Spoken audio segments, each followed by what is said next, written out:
stream being opened up, and I will then ask Ash to roll them survival rolls. Well, If you would. stream be going. Okay. We believe. Do we want to do character introductions first? Sure, might as well. Oh god. Oh, I'm going to be dead in a minute.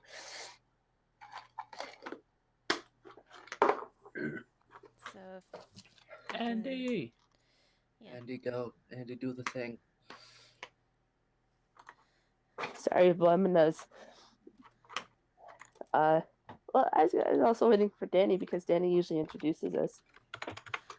Well, yes, we are finally back after 2 weeks off from the Tuesday game. So, huzzah! Players and characters, introduce yourselves. Hi, I'm Andy. I play Narcissa. Slight rasp to my voice, but that just makes me sound all more fun. Hi. I did make you drink a suspicious concoction, so that can explain it.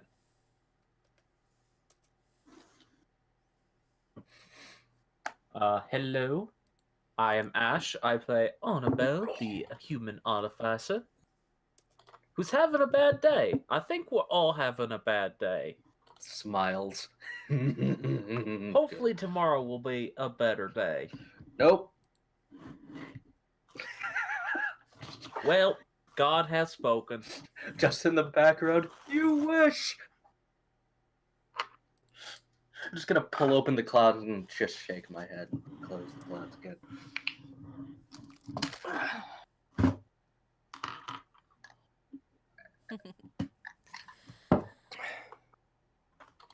Alright, and then I'm Danny Boop. Y'all know me, and I play Mickey, the solid Kinku monk. Sweetest saccharine can punch a hole straight through your heart with her bare fist. Hee hee.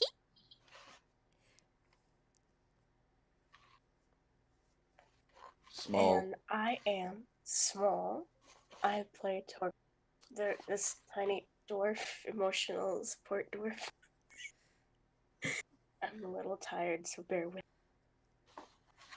Yeah, Small's still waking up. And sorry for the late start, everyone. There were unforeseen things that came up, IRL stuff, but be that as it may, DM, would you like to introduce yourself? Hi. I'm Night Hunter. I'm tired and currently staring at a wedge of cheese that I know I'm going to finish by the end of the night.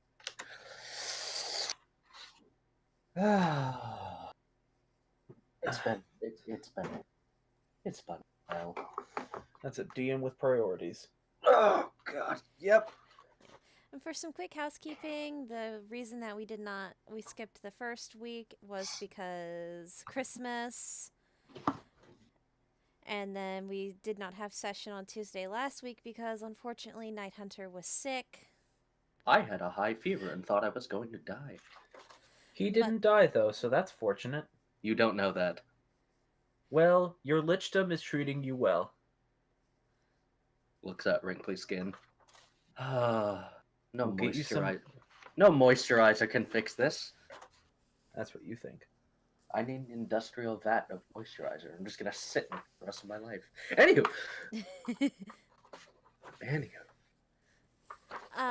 Yeah, Jack isn't with us tonight, so that means the stream will be a little more safe for work than it normally is. Though only marginally. Oh, I can fix that. You just give me... Anyways. Brothel night! No, I'm kidding. I would not put it above anyone.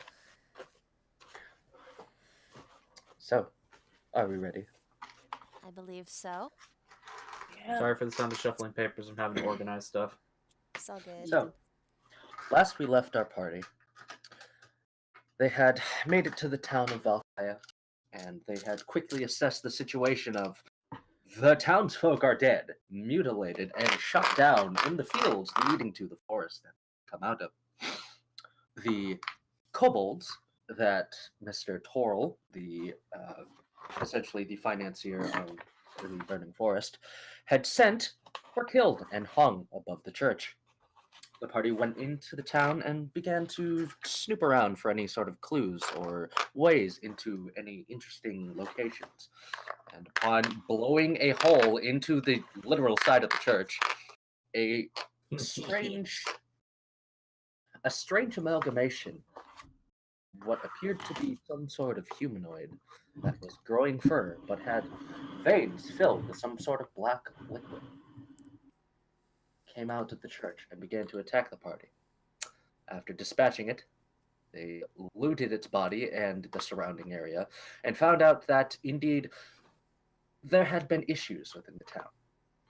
Someone, a certain experimenter, had been brought into the town as to potentially create some sort of concoction to give the mayor some form of either longevity or increase in strength. As the party read through the journal that they had found, they had noticed that it seemed to turn for the worst.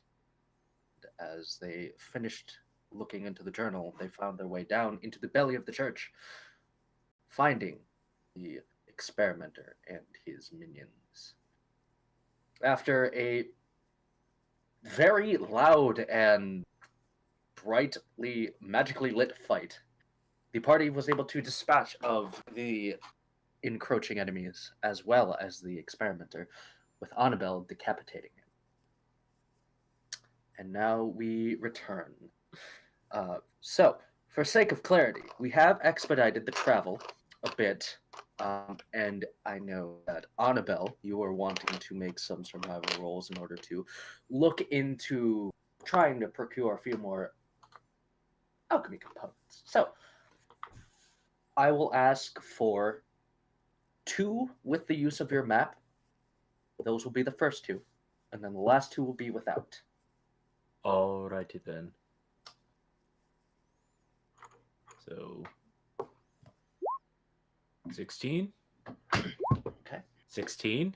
If only I had Okay. advantage. 16. If only I had advantage. 16. What? Okay, so for folks who are, so there are, the first roll were 2 16s, then there was a 16 with a natural 20, another 16 with another natural 20, and a 16 with a 7. So, give me one moment. So How? I realized that the stacking statistics of that do not actually affect each other, but the simple fact that I managed to roll 4 16s in a row, 5 technically, is astonishing. I need you to make a strength check, a dexterity check, as well as, give me one moment, I need to double check something, as 2 constitution saving throws, please.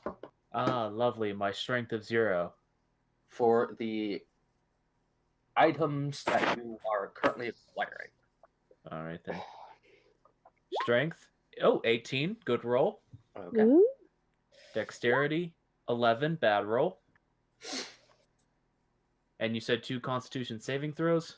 Yes, please. 22 and 13. All right. So, for the first 16 and the strength check 8, you managed to find, as you were making your way back to the Verdant Forest to speak with Foral. Oh, someone dropped out. Torgrim ran away. It'll come back up soon enough. You managed to find a item that was actually lodged in a tree. You found a wyvern stinger. Ooh. You were able to eke out 2 vials worth of its poison. The strength check was to be able to actually properly pull it out of the tree because it's a big object and it was like about 6 or so inches stuck into the tree. Gotcha. And that it would be classed as actual wyvern poison? Yes. So that's that really dangerous stuff. Yeah. I And will it be keep that in yours mind. now. The dexterity check for the second roll that you had with the survival of 16, the dexterity check of 11, This was in order to acquire something that was actually up in a tree. Not the same tree, however, it was a different one. You were able to find an item that is known as night fruit. Night fruit is able to be used, and the extract of it is able to give someone advantage on stealth checks for an hour. And you found 2 of them that you pried from Alright. that tree.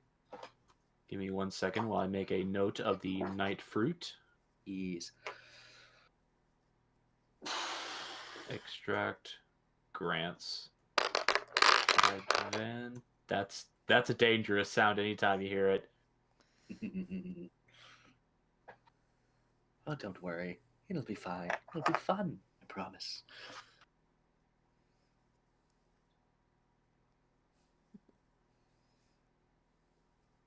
Alright, and I got 2 of those. I assume it's basically 1 extract per fruit. Correct. 1 extract per fruit. Gotcha. And you won't need anything else to make that. You just need the extract of the fruit, which you are able to do with your supplies easily enough. Yes. Thank you for carrying around a chemistry kit. Always handy for an alchemist.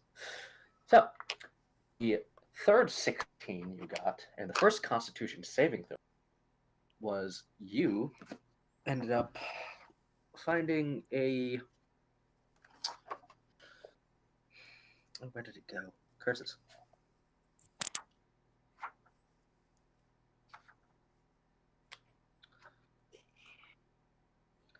You were able to find a carrion crawler's tentacle.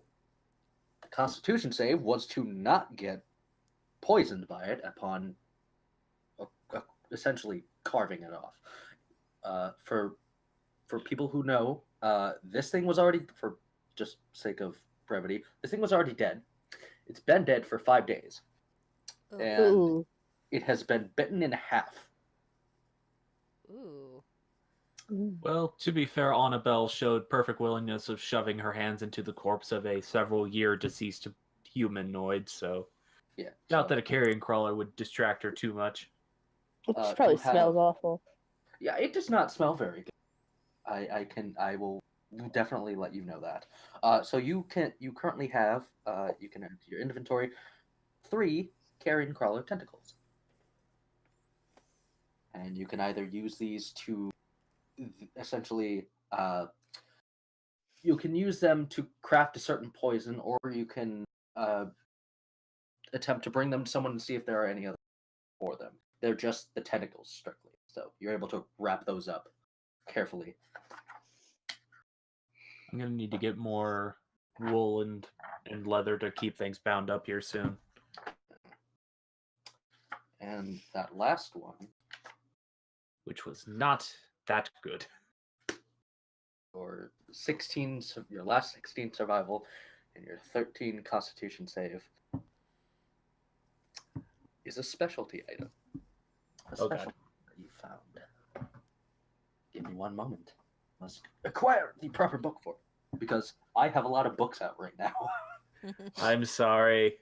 The Oh. shame of being an alchemist is that there are so many items. Oh no, it's fine. It's just that I have 3 books and 2 binders open, as well as another notebook. So I'm going through a lot of stuff. Before the specialty item kills Annabelle in 1 shot, and then it's just I have to make a new character now. See you guys later in the session. Yeah. Hey, I'm sure that's a thing that can happen. Actually, yes, that is. But you haven't been unlucky enough, so you're safe. Was that the whip? Ah, yes, that's right. You found Phoenix dung. Ah, firebird poop. Yes. Which is problematic because you've burned yourself now. And also, it smells horrible because this is literally shite that is on fire. So, for the remainder of that day, you did not feel very well, and you ended up having to move at half speed due to nausea and dizziness. Sadly, actually, the DC you needed on that was 14. I'm sorry. It's fine. If only you had advantage. If only I had advantage earlier with those 2 nat 20s. Yes. Was there anything else anyone wanted to do on their expedited way back to the city? The usual thing of Miki doing the whole finding food shit because Outlander. Okay. I will have you also roll 4 survival rolls. Alrighty. And I keep dropping my metal D4 into the carpet Oof. where I can't Oof. see it. Okay. Oof. So Get a magnet. 4 survival rolls, you said? Yes. Alright. Here's number 1. That's a 15. Okay. A nat 20 at 24.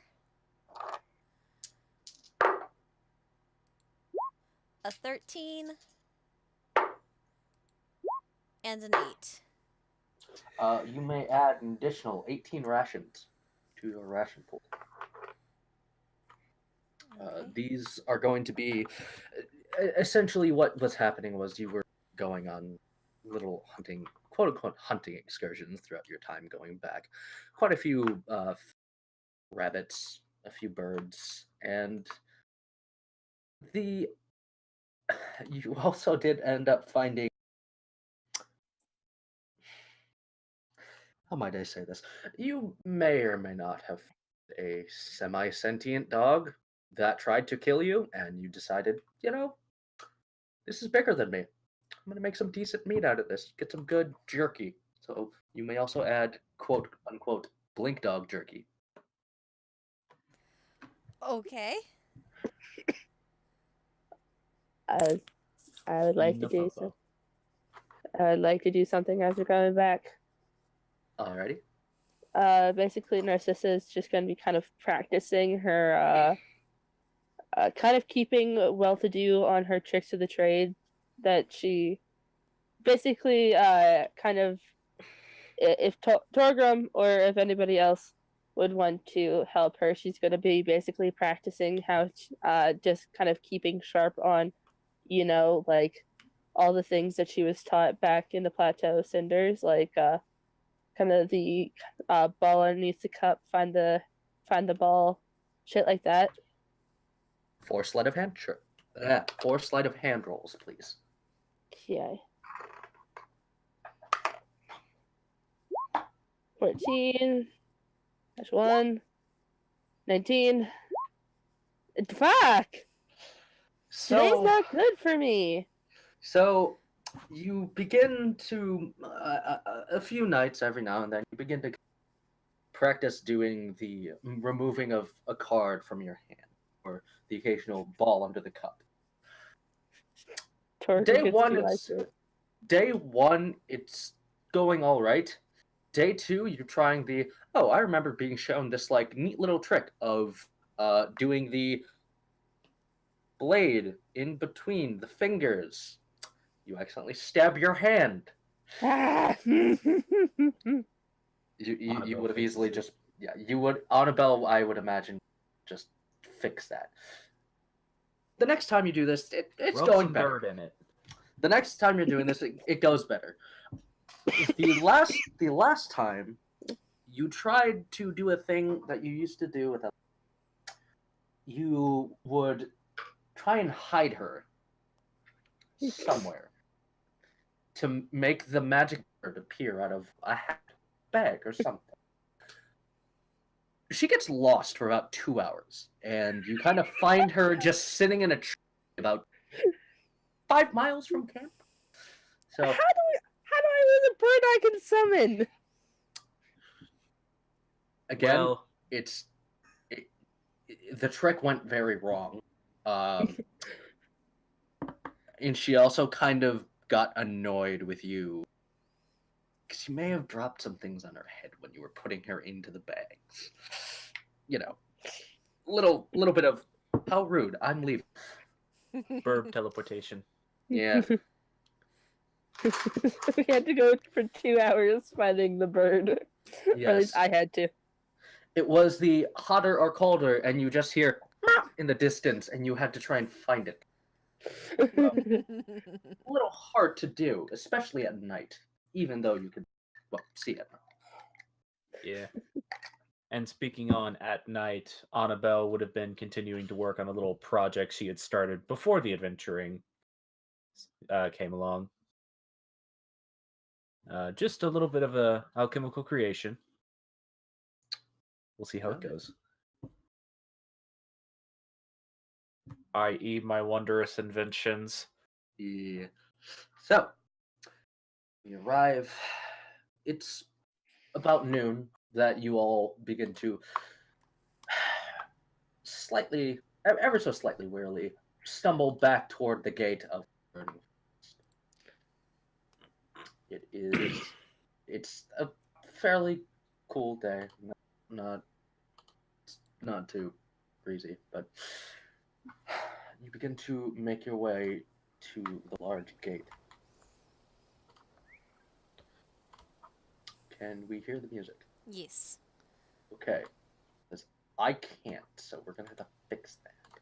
I can see that it's playing, but I'm not receiving any sound. Okay, great. Well, I'm getting Oh, wait. sound on my end, so All right, I think it just started playing on my end. It's like cutting in and out. well, it's Alright. playing just fine on my end. I think I may need to up master music volume to hear it. Is all. There we go. I can hear it now. Okay. Oh, I still can't, but oh, never mind. There it is. Anyway, you begin to make your way toward the gate, and I would like everyone to roll a perception check as you begin to encroach further across the bridge. Perception. Yeah. Man, I wish I had advantage. Over to the main gate. 21. What?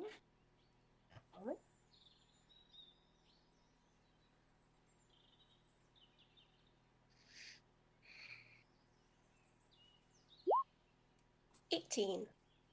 Okay. Annabelle, you're still very much enthralled by this place is never going to change. All that same leaf has been that same color. It's actually getting a little annoying. It's been a few days, and you just kind of. Yeah, It's been a Annabelle's bit. not super happy right now. No. Narcissa, Miki, and Torvald. You notice that there's actually quite a bit of movement above the gate as well as to the sides. It looks like they are currently not guards, but stonemasons and other forms of manual laborers are currently affixing objects to different, what almost appear like cylindrical portholes into the wall. You're not exactly sure what they are, but they are big and it is very loud. Could I send Eloise to kind of fly above the gate and maybe possibly meet us on the other side?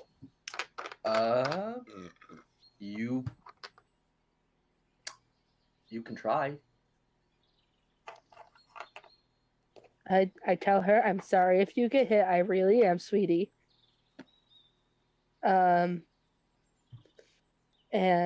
I say, if you can, could you please fly over the gate so we can see what's going on?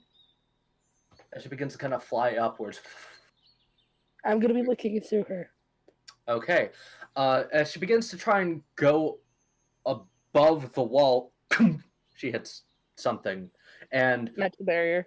you would notice, yes, as soon as she impacts, a blue streak of light just kind of runs across about 40 feet above the wall.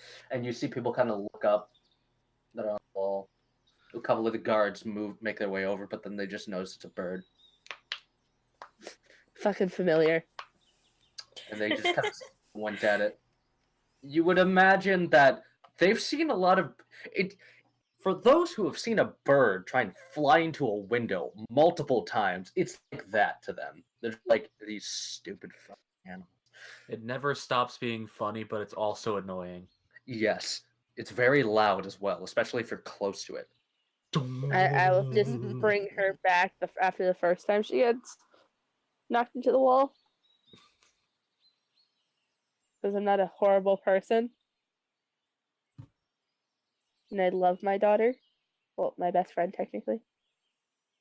My best friend daughter. I mean, technically, Eloise is younger than her. You have all arrived at the main gate. You see this same thoroughfare of the guards posted outside with their owlbear companions, as well as a fellow inside that nice little, kind of like a quote-unquote toll box. I guess we should just show them our papers and tell them we've got business to take care of. Yeah, we do have tickets. And Meanwhile, Annabelle's trying to affix a crystal lens into a pair of goggles. I'll just like if it looks like Annabelle's gonna like walk into a wall, kind of like gently just nudge her off to the nudge her back on path. I know where I'm going. I walk behind you guys constantly reading a map. I don't want you to run in a wall. I'm sorry. As you all begin to make way forward, you actually get stopped, even though you're presenting your tickets and your contracts, and you see the guard who stopped you to a few other people. These also look like members of the Autumn Guard, and they currently are coming over with two almost quartz-like stones, probably about the size of a baseball each. And anyone who is proficient in Arcana may be able to try and identify these objects. I'm not. Then. I think that's pretty well Annabelle. Yeah, this is actually just a question of curiosity. Since Annabelle is actually from, like, a big city and a place where magic is a pretty common thing, would she just recognize what these are without a check? Yeah, these are objects that are used to search and screen people for any illicit items, be they magical or non-magical. So things like illegal paraphernalia, drugs of any kind, cursed objects, things like that. All of those are going to get pinged. Any and all Annabelle of them get slowly looking at the sword on her side that she hasn't really brought up to the rest of the party. They first. Who's in front, by the way? I know Annabelle would be in the back, as mentioned.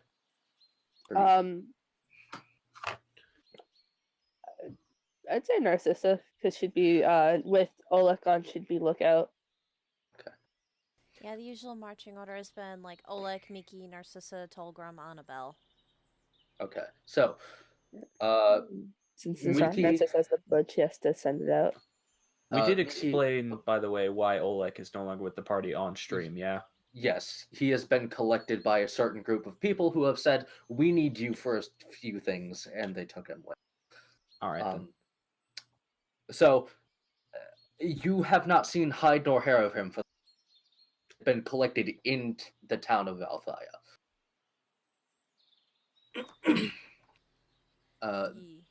The first couple guards with the stones begin to walk towards you, and they ask you to kind of put your arms up, kind of like the whole TSA search in the airport tunnel thing. Mm-hmm. And they're kind of just scanning over you with the stones. You hear them kind of go just normally. Narcissa, nothing pings on you, so you're waved through. Yeah, I was Miki, gonna say Narcissa, who's used to this, she's like, all right, just assume the position. Miki, nothing on you. Okay. Annabelle, nothing on you. I'm surprised. Torgrim, you ping.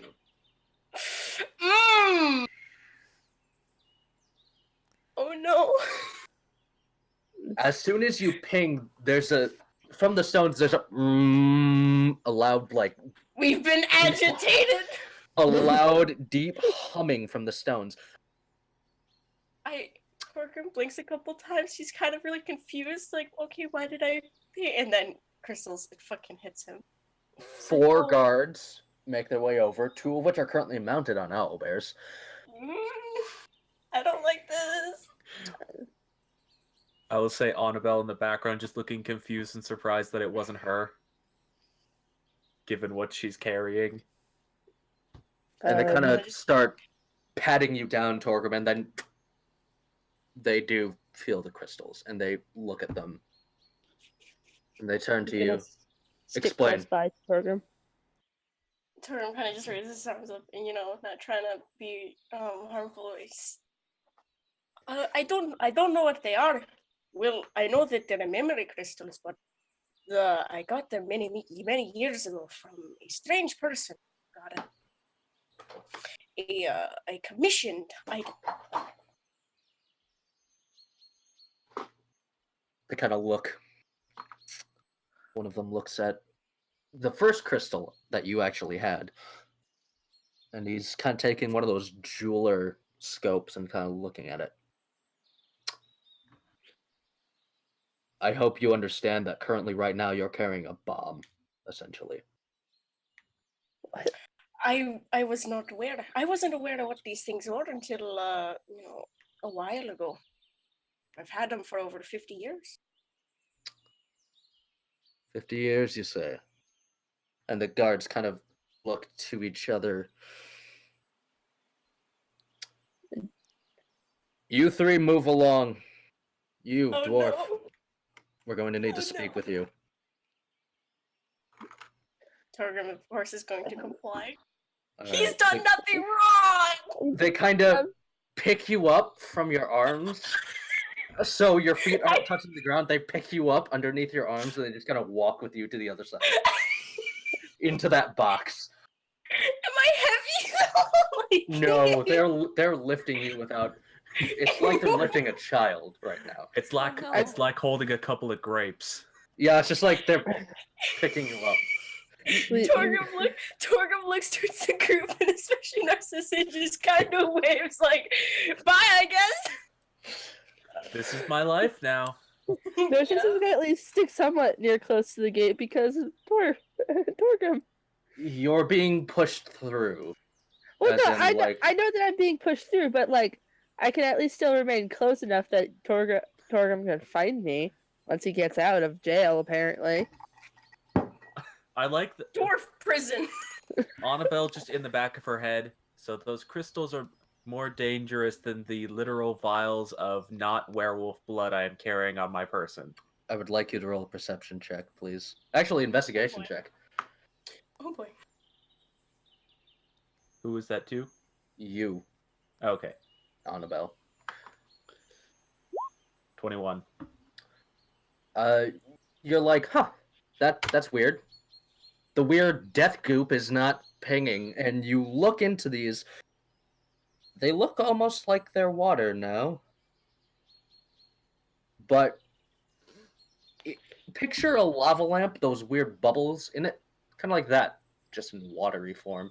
Just clear like water. So it's settled. Interesting. Right. So, Narcissa, yeah, Nikki, and Annabelle, Mm-hmm. that's my what would you three like to do? boyfriend. No. I'm gonna go talk to Toril and see if we can't get Torgrim out of prison. Hold Look, him? I'm just gonna. I'll leave a. Is there a tree nearby? There are, surprisingly, given that you're currently in a location known as the Burning Forest, within the city limits, there aren't very many. There are large ones that are probably about the size of a redwood, but they're kind of like about 100 feet apart from each other, and they are kind of leading in rows down toward the palace. You could make your bird a mouse and just have it walk around on the ground. No, yeah, that was my thought. I was gonna turn Eloise into a cat and have her wait for Torgrim.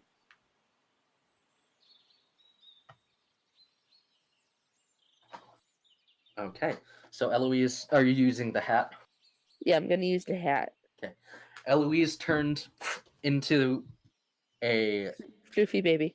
yes, a very floofy calico cat, and is kind of looking up at you. You, Eloise, we've got to go talk with Toro, but could you maybe keep an eye out for Torgrim when he gets out of, Apparently, dwarf jail. The cat pecks your shoe. I have her in my arm still. That's what you Oh. think. She still pecks your shoe. She just hops out of your arms, just and begins to walk away. Could you at least try to look normal? Meow. And begins to walk away. I mean, if I'm gonna be honest with you guys, I don't think nothing too bad will happen because again, Turner knows what they are, but not the full extent of what they can do. You know? Apparently, they're bombs. Yeah, and it's just like he doesn't know this. He's not smart with Arcana. You don't do magic. Annabelle is smart with Arcana, and she didn't think they were bombs. So I'm curious what's going on here. Exactly right. So after like, yeah. Putting down Eloise to wait for her soon to be father. Also, I meant to say like 100 years because it's 147. This is I hate but time. I'm gonna then go with the group to go talk with Toral. All right. So, Miki, are you going to Toral as well? Yes. He'll be fine. I hope so. So He's a strong man. He'll be fine. you begin to make your way towards the large bank that had been directed to prior. The city hasn't really changed much. It's still kind of the same hustle and bustle as prior. You do notice a few people are what appear to be putting out some form of decoration. A lot of wreaths and like big arrangements of flowers. A lot of pinks and yellows, reds and oranges, and a few wreaths of blue flowers as well. And you begin to make your way up to the bank, and there's actually quite a bit of business going on. It appears there's about 7 carts that are drawn by 2 horses each, that are kind of lined up in front, and you see a group of people that are standing at attention at the very top of the steps, and they do not look like the normal guard we've seen here.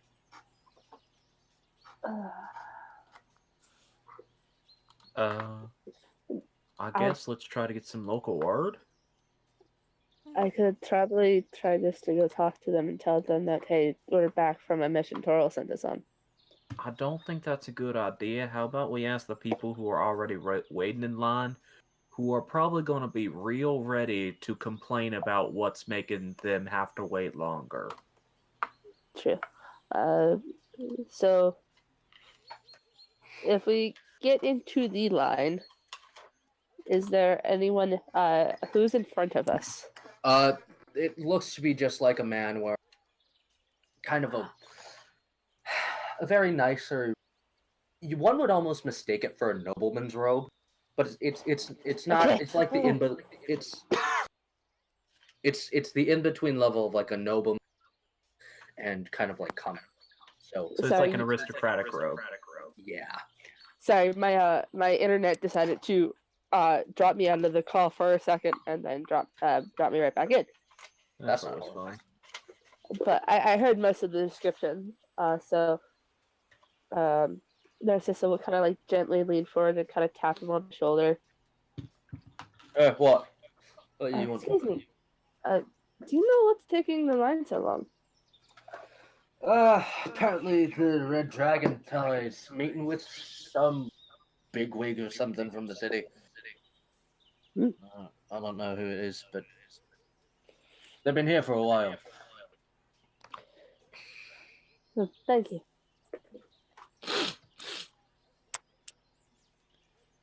There's an echo. Sorry, give me a. Yeah, someone's echoing. It's me. I'm gonna drop back in. Okay.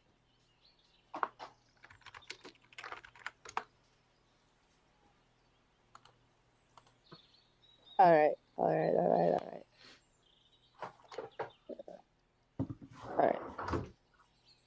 So,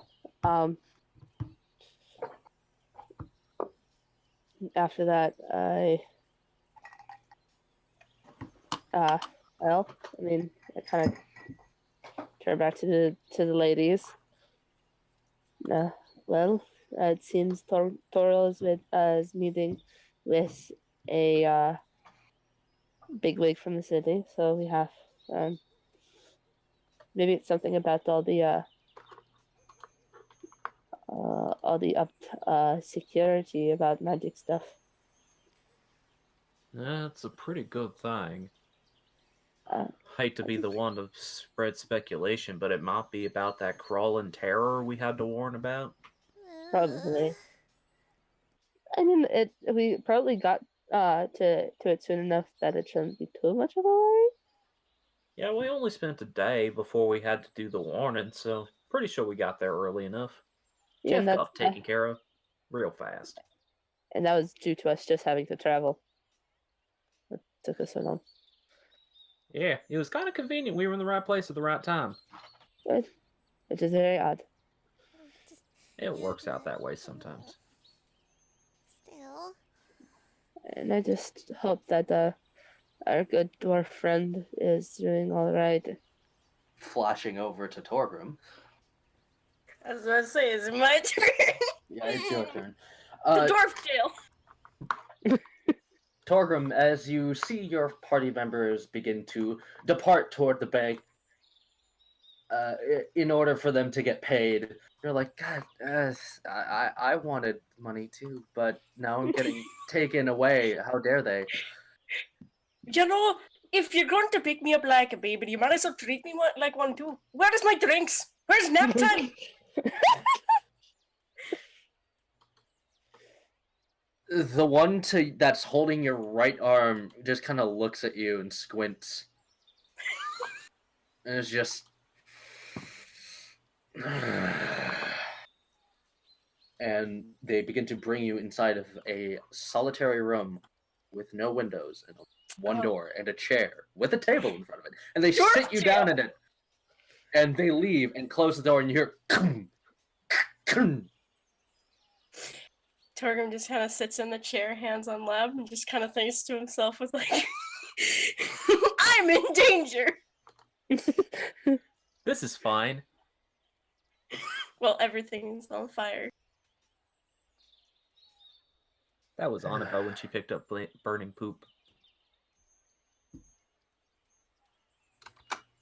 A few minutes pass. Nothing. A few more. You're kind of just wondering, have I been left here? And then as soon as you start thinking that, you hear the door being unlocked. And a single man, I want you to roll a history check, walks in to the room. 2. I don't know shit. Huh. This is a person, all right. This is I a don't fellow, know the all right. significance of this person, but this is a person, alright. Yeah, it's just why has you're just a little confused as this person isn't a guard. This person is definitely not a city official because they're not dressed like a city official. It looks like this man just got out of like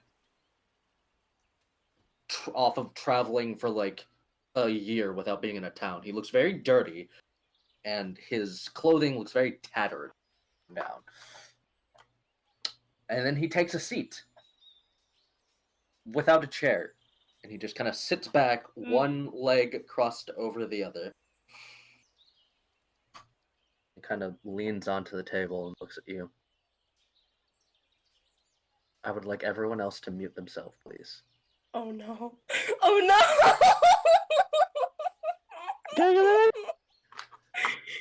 Feels bad, man.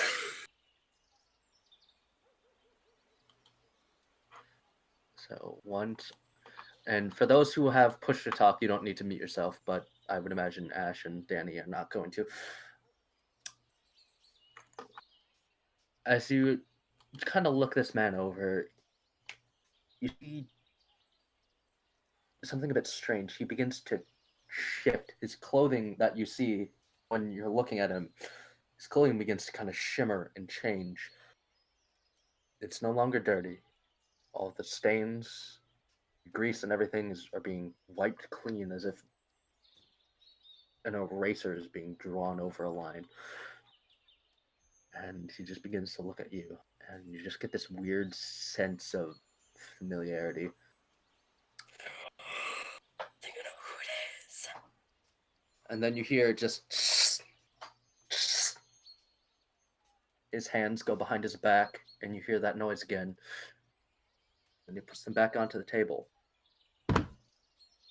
Some familiar looking guns. Oh, With I the know who it runes is! on the knuckles. Does Torga finally realize who it is? Because I know who it is. Yes. Torgrim Torga- understands who this man is. Been a long Oh. time, kid. How's your dad? Well, got a contract, killed some shit, came back, and I'm here. I guess not too good. Well, could be worse. He could have been eaten by that giant wriggling mass that is away. Anywho, I just want to stop by and say, well, first and foremost, your father did an excellent job on these, and he kind of twists his hands so you can see them, and it kind of twists it so the knuckles are back towards you. You see those runes begin to glow. Excellent work. I wonder, are you planning on maybe following in his footsteps? Aye. It's kind of like a family business at this point. Everybody in my family does it. And I also, after giving you a couple looks over, those stones I gave you, well, stones now, they're not with you, are they? They've been taken.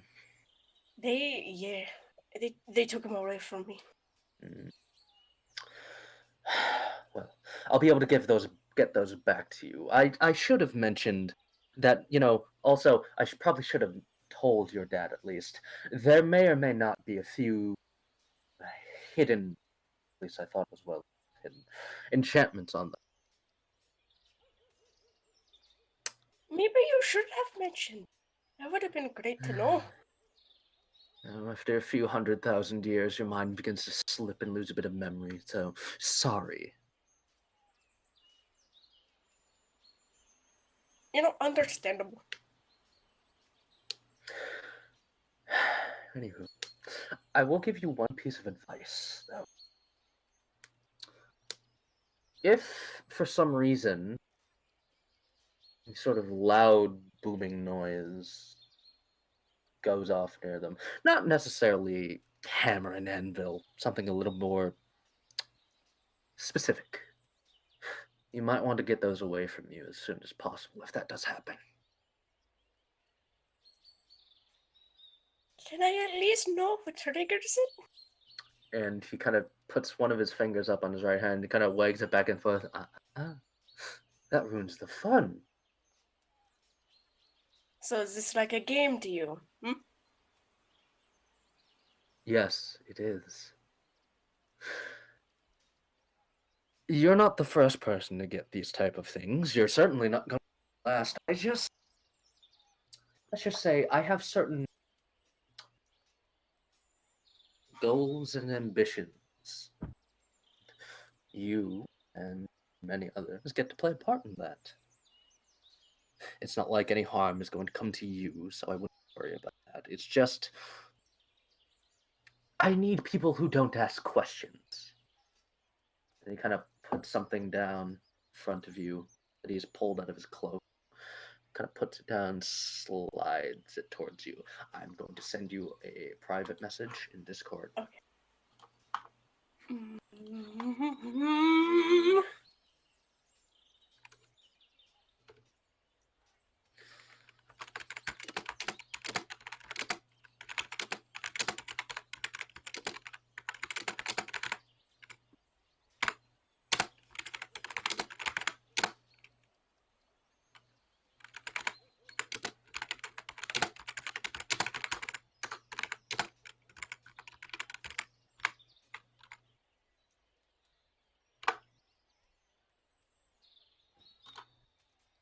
And he slides a small piece of paper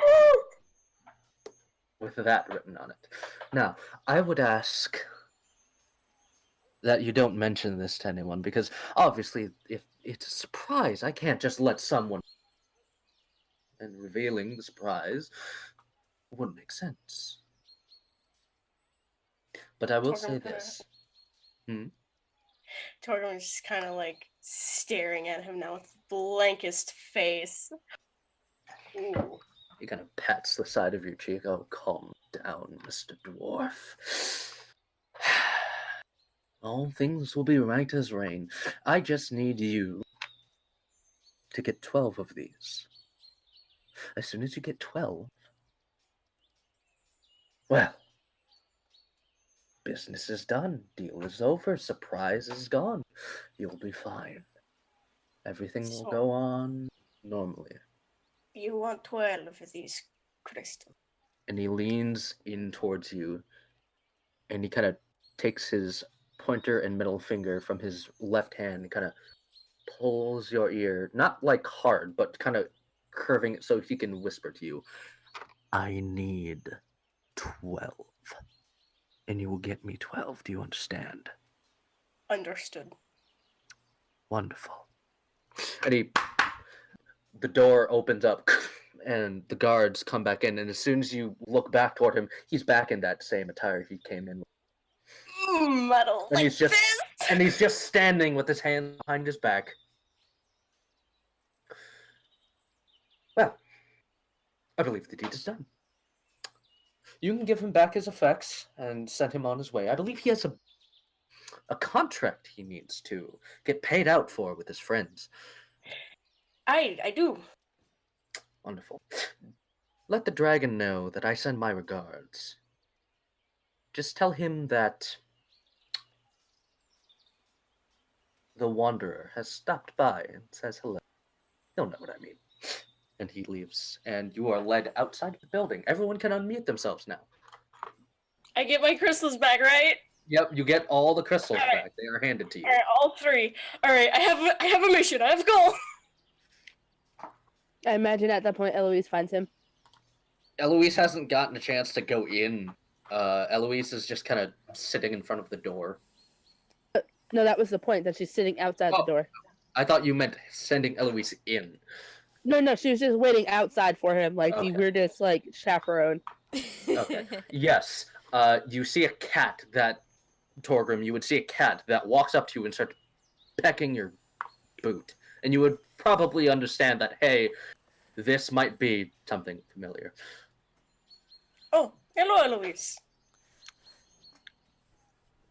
Bah. Kind of like, since he kind of just like opens up his hand, just like pick her up. You know, he doesn't realize the cat is like only illusion is still a verb.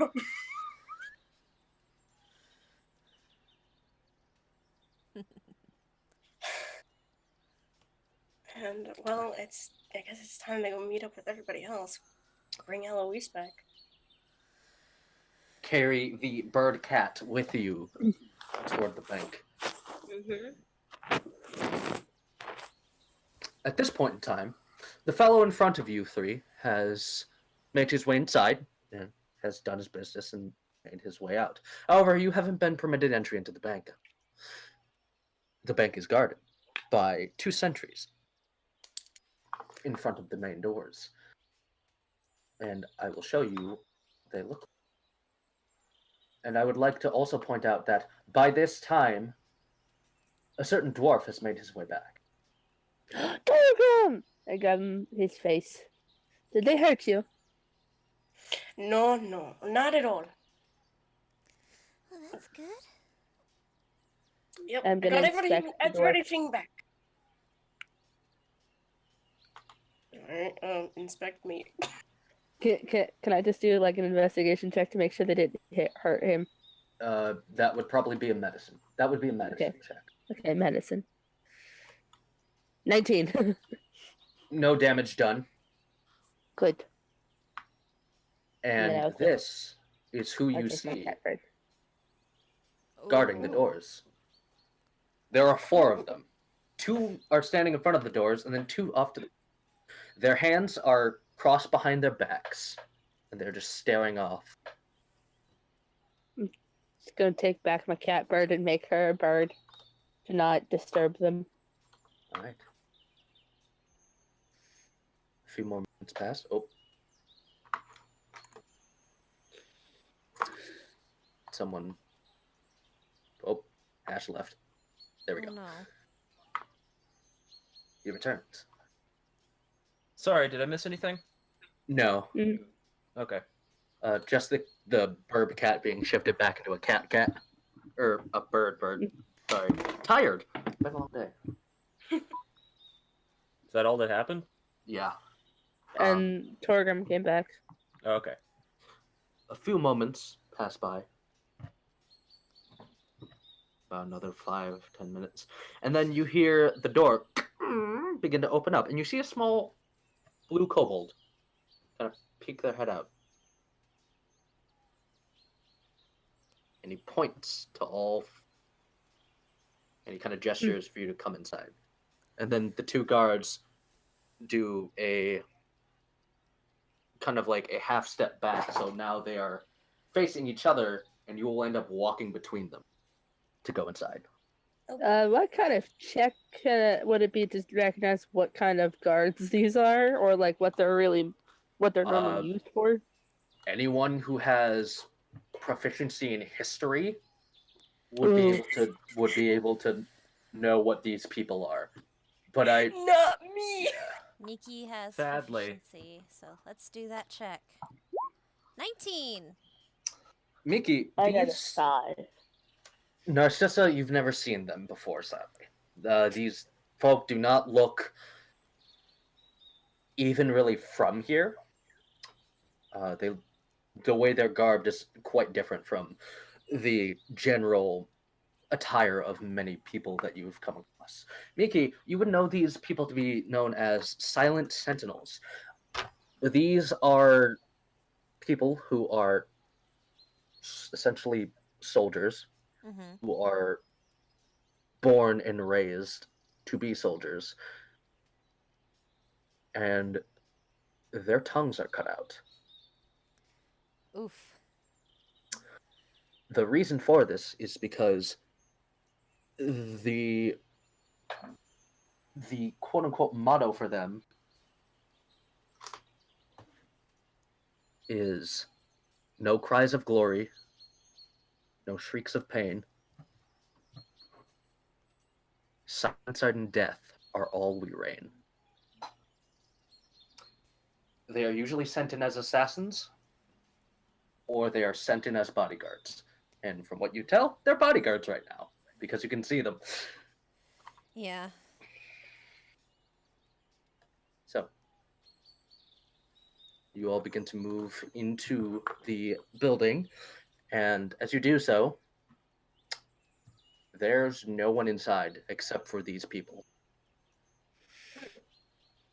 And all the desks are cleared off, all the vaults are locked and closed, and for the 3 floors you've seen before, only these figures are there. They are standing at each of the windows, they are standing at each of the entrances, and there's only one of them standing in that hallway you end up going back into to get to Toro.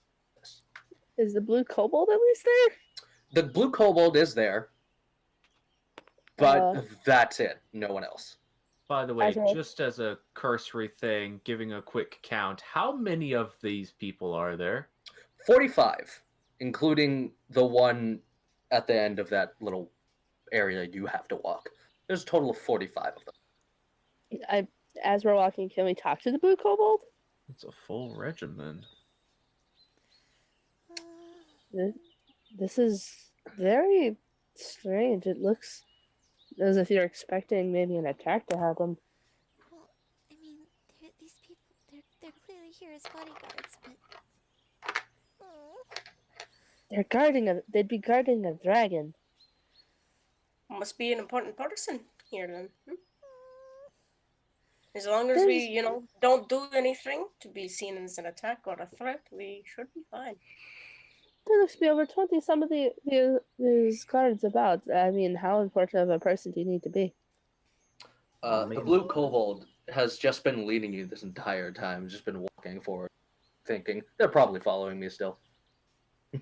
Just kind of Fair. trotting along. Well, we are having conversation behind him, so he pretty much knows we're still there. It's a female, actually. Oh, we're Hard to discern, but it was female. She enough, knows she we're was female. following her. to be fair with kobolds, they can change that. This is true.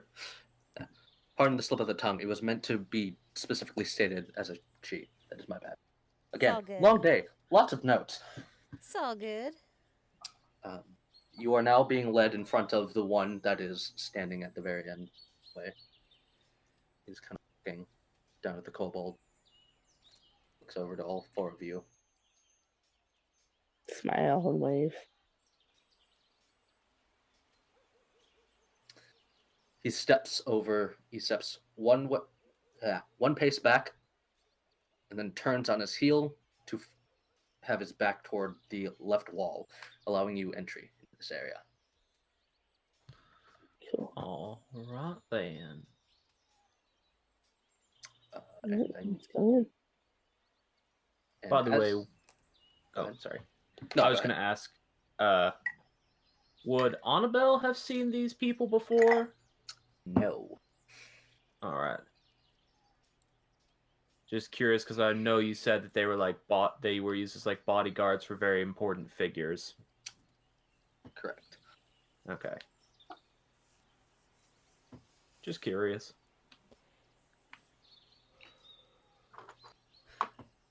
On your way inside, you actually are currently hearing laughter from the room that Toro is supposed to be in, and you hear conversing voices back and forth. Should we knock on the door? Probably. Feels a bit like a let yourself in situation, but we can knock. Yeah. It's I'm gonna just give a cursory, like, kind of knock on the door. Come in! You hear the booming voice of your red dragon employer. So let's go in. Let's go. As the door opens up, you see Toril sitting with only one other person in the room. There are no silent sentinels inside. Who is the other person? You can't see them because they are in a chair that is currently blocking your view of them. Yeah. Let's step in. All right. As you begin to make your way forward to approach the desk, he looks at all of you. Ah, returned. And he kind of is like counting. There seems to be. Yes, there seems to be one less than prior. Is he dead? No, he is. He got with the orc band we encountered. The town of Valthaya needed him to confirm some things. Yes. Interesting. I have someone I would like you to meet, actually. Okay. All right. And you see, peek out from behind the large chair, you see a gnome man, a gnomish man, who looks to be probably mid-60s. Mm-hmm. He's very tall, his face has a lot of wrinkles, and he's wearing a monocle with a very small top hat affixed to his head. Like tall for a gnome? Yeah, he seems to be a little bit taller, but not to the point of being, like, freakishly tall. It's like, oh, that's very strange. You didn't expect... Those who have seen gnomes before, you know approximately what their height is. He seems to have a good, 4 or 5 inches on them. So like a nearly 4 foot tall gnome. Yes. Still taller A than giant, Mickey. a giant among his race. Essentially, yes. Well, hello? Hello. Wow. Well, hello! Immediately give a- disarming voice. Nessus will give a kind of a half bow at the waist. Did someone cry out in pain? You Little okay? bit. Did you Cracked hurt my knee yourself? on my desk. Cracked my knee on my Mm. desk. Ooh. I'm fine. Still sounds. It was like just it was just an hurts. immediate pain, not a lasting one. Sorry about that. Okay. Just wanted to make sure no one was dead or anything. Nah, don't worry. I just casually busted my skull open. Well, pleasure to meet all of you. What are your names? I look at the others. And Annabelle's just gonna kind of walk up to him and offer a hand. Just, hello, sir. I'm Annabelle. He kind of grabs your hand with both of his very tiny hands. Pleasure to meet you, Filbert Applebottom. So, just to confirm that I heard that right, you say Filbert Applebottom? Filbert Applebottom, yes. Gotcha. Good to meet you, Filbert. Filbert, yes.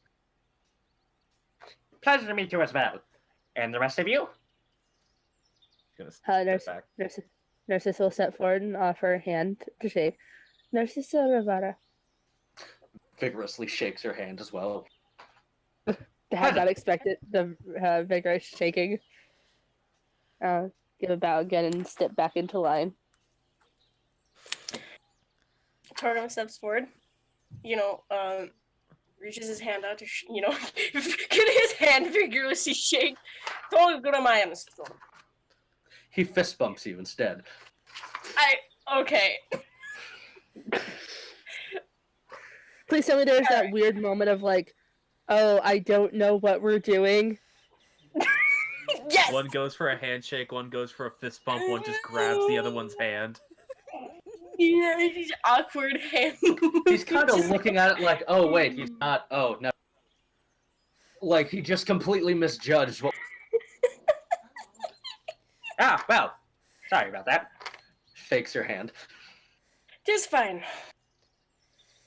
Miki kind of steps up a little shyly, just like holds her hand out and just. I'm Miki of the Stone Staff Monastery. Oh, the Stone Staff Monastery. Wait a second. If you're from there, you probably know Maxwell. Abbot Maxwell, yes. How is the old crone? Good, last I saw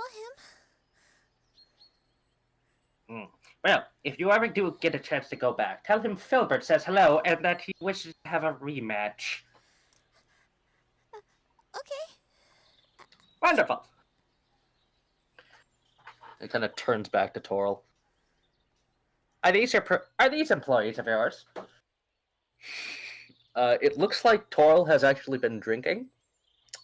Oh boy. Oh like my. drinking the sauce or There's quite a few bottles of wine that are empty.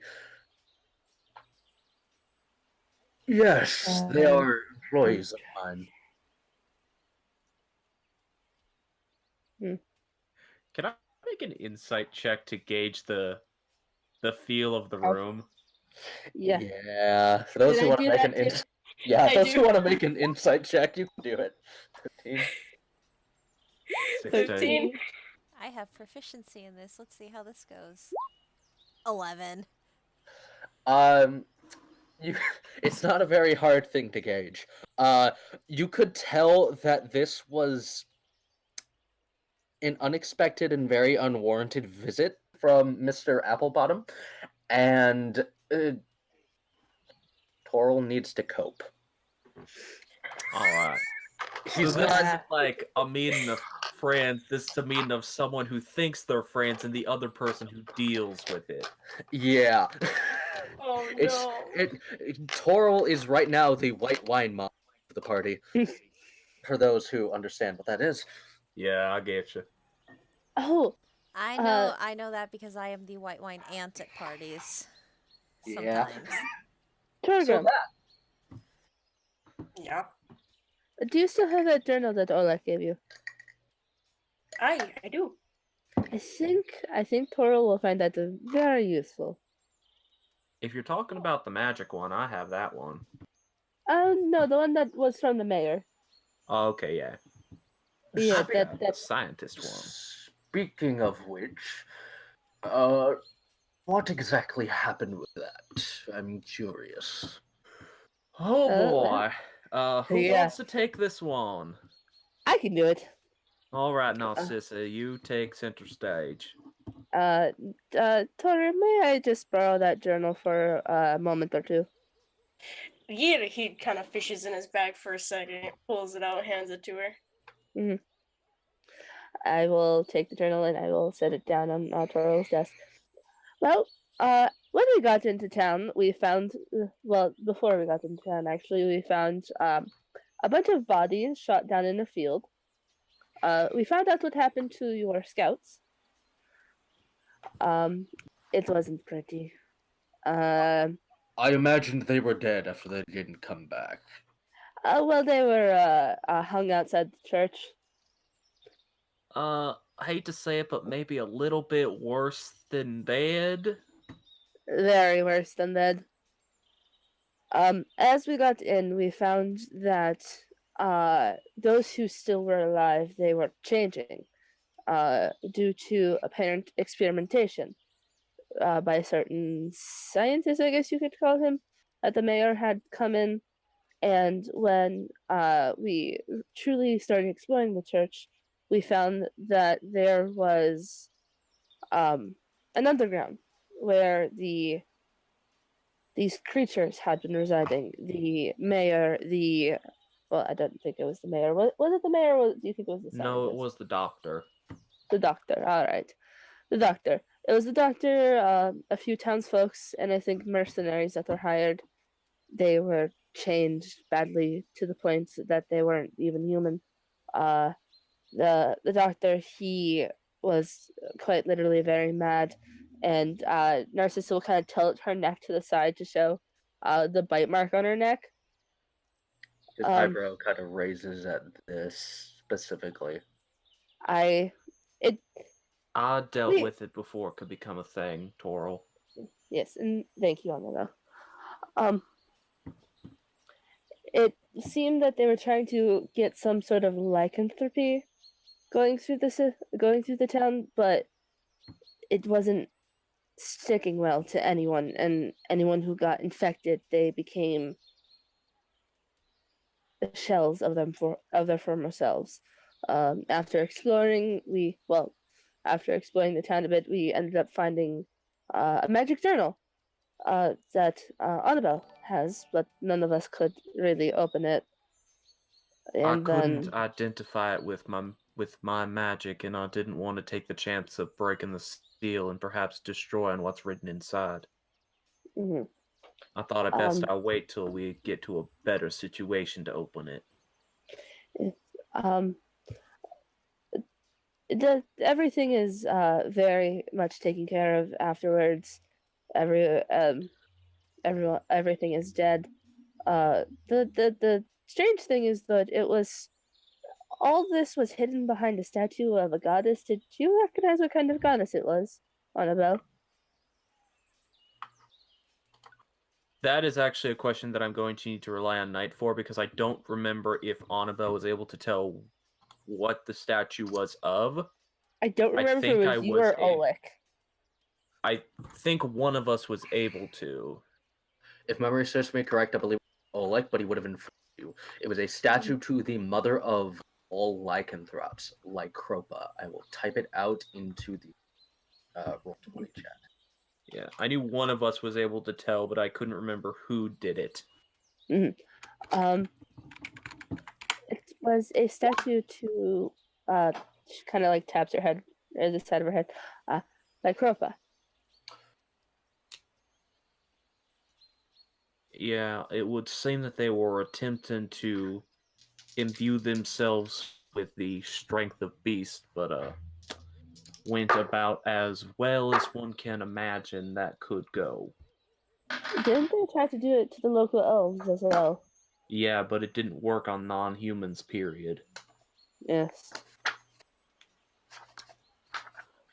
At the mention of that name, Toril kind of stiffens up. I assume you've heard of this goddess. I have, yes. To discuss things later. Well, Filbert, it has been a pleasure, but I must speak a bit more with my employees in private. I imagine you're probably staying within the city? Yes, yes, I am actually. I'm staying at one of the inns nearby. The apprehension in Toral's voice. Wonderful. I imagine I'll probably be seeing you a bit more in the coming weeks. Oh, yes, I'm going to be here throughout, up until the coronation, and then afterwards for a bit. But I'll be around. Wonderful. Well, good night. So, and he kind of turns back to you, and then Filbert begins to kind of top himself out of the chair. As you begin to see him kind of walk away, you would all be able to notice this. He has multiple shadows with it. Count Yes. 3. That's some warlock bullshit. And he begins to just kind of walk his way out Suspicious. the door. That sounds like warlock bullshit or the way of shadows bullshit. Does want to fight your monk friend again. Yeah. The door opens and then closes.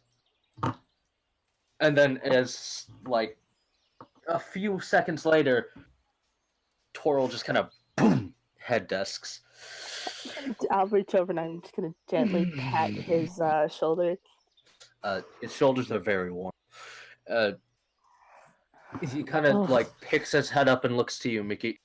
Be so kind as to go over to my cabinet and get a green bubbling liquid. Like he said that to Miki? Yes. Okay. And she'll go and do so. You find this green bubbling liquid and kind of think about a handle of vodka size glass. It's fairly big bottle, and I would imagine you bring it over to him. Oh yeah, if he asks Miki to do that, then she's going to do so. Okay, you kind of uncorse it and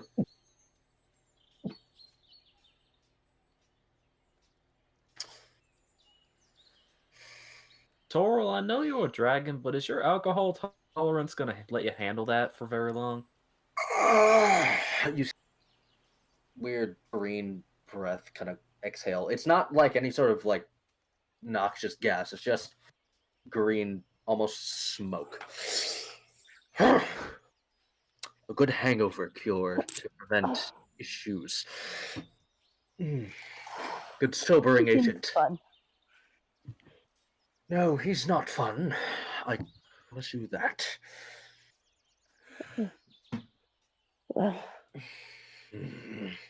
why does he have more than one shadow? Let's say he has friends. Strong Friends friends. Friends on the other side. Oh, I think I know what type of friends you're talking about. Friends that make me look like a newborn pup, let's say. Oh, so that's why you have to be nice to him? Yes, that is why. I'm gonna give him a pat again because I understand that. He said he wanted to have a rematch against Abbot Maxwell, so I guess I better be nice too. I think he quite liked all of you. Oh, I couldn't tell. His face really doesn't change. I think he liked us. It would be very apparent if he didn't like you. I'd imagine he'd probably have his friends eat us. Or, you know, torture us to no end. He's gonna pat Miki on the head. Let's just say if it were between him and another dragon of my age, I would take the dragon second. Anyway, things you have to talk with us about.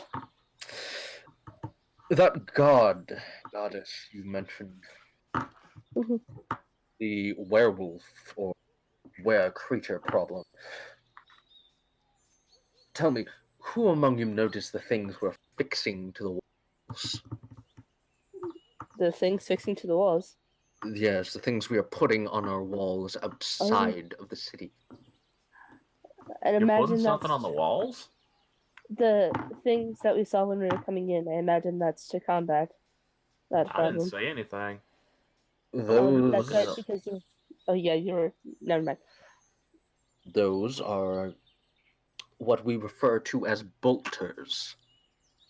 They launch, think essentially a repeating ballista that launches silver, for lack of a better term, silver spears at things. We've had a few issues with werewolves lately. Did it start after we left? I imagine it started after we left. About a day or two past, yes. It was very problematic. Quite a few people died, actually. What about the The thing, and, like Miki explains about the underground thing real fast. Oh! Oh, yes, the burrower. That. Yes. Hmm. I wonder if it came by here too. Mm. Yes, we sent it packing. Mm. That's good. Yes, I'm not the only dragon in the city. And he kind of smiles at that. We had fun. I imagine. It's been a while since I've been able to spread my wings, but yeah, underground tunnels and all that. Not very spacious for flight. Eh. Anywho. Sorry to hear that. Oh, it's fine. I haven't had a good fight like that. But you're here to get paid. Yes, and other things as well. Begins to open up a cabinet, begins to start kind of thumbing through the different sheets, and it pulls out a copy of your contract. So, the base pay that we had was 1,000 gold pieces. You dealt with the orc raiding party, and you helped out that child spirit. Winter Child. Yes, the winter child. So, there is an additional 300 gold pieces for slaying the orcs, as well as an additional 50 for assisting the child. And you've already been paid for informing Steel Harbor of Burrow, so we don't need to worry about that. And are there any other items or artifacts that you were able to collect? Well, there's the magical journal that I haven't been able to identify from the actual person who seemed to be behind the creation of the lycanthropes in Valithia. And she's going to produce the sealed book. I'll send that to one of the academies here. They should be able to figure it out. Oh, and it seems to have gone inert, but the actual substance they were using to force these transformations, and she's going to take out the mostly like the lava lamp looking water now. Remind me, how many of those do you have on? I have 5 of them. Okay, are you pulling all of them out? I will take out 3 Okay, due to personal curiosity. okay. Are you just kind of like pulling them out and just showing them, or like putting them onto the table? Well, I imagine, This yeah, desk. she's like setting this stuff onto the desk. Okay. As you begin to kind of place them on the desk, they begin to kind of shift a bit. And a small dot appears in the one. A small black inky dot. And it begins to get bigger. Oh, Bigger. I don't like this. Toro, are you causing that? No, I'm not causing it. And he begins to kind of lean down further, almost like he's inspecting it. Toro, Like I you would- recommend like you would not toy. getting too. I recommend probably not getting too close to that. As soon as he gets on eye level with it, it begins to sprout into. The goo has returned in full, and there's an eye in there, Ah, kind of Nice. looking at him. Then it turns slowly and looks at all of you. Narcissus is getting ready an Eldritch Blast. Like, she's like backing up, like, fuck, nope, not doing this again. And it begins to kind of blink, but instead of it being a eyelids going up and down, it's left and right. Like a Like a lizard's door. eye? Like a lizard's eye. Just Toro, if you give me the word, I can just shoot it. if you shoot it, it breaks open. I Ah, would that's recommend it. I actually have a idea about this. an eye.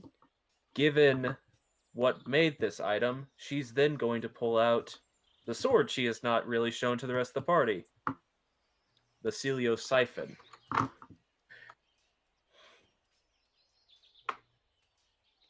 I've got no idea what this is going to do, but never call me a woman afraid to experiment. She's going to sort of present the sword to this eye. And for those who don't remember what it looks like this. As you pull the sword out, do you remove it from the sheath? Well, I don't think it had a sheath. It did. I did forget to mention that, but it does have a sheath. Okay, then yes, she's actually like basically drawing the blade from her side and presenting it to the eye. Okay. As you begin to pull it out, it's not, the sword's not coming out smoothly. It's like it's stuck, but you're able to pull it. And you see, as you begin to pull the handle of the sword out, along the blade, instead of it being that nice, well cut and carved black edge, it's almost like it is the goo and it is sticking into the sheath. And you're pulling it out. The pieces of almost string that are sticking into the sheath begin to snap, and then you withdraw it fully.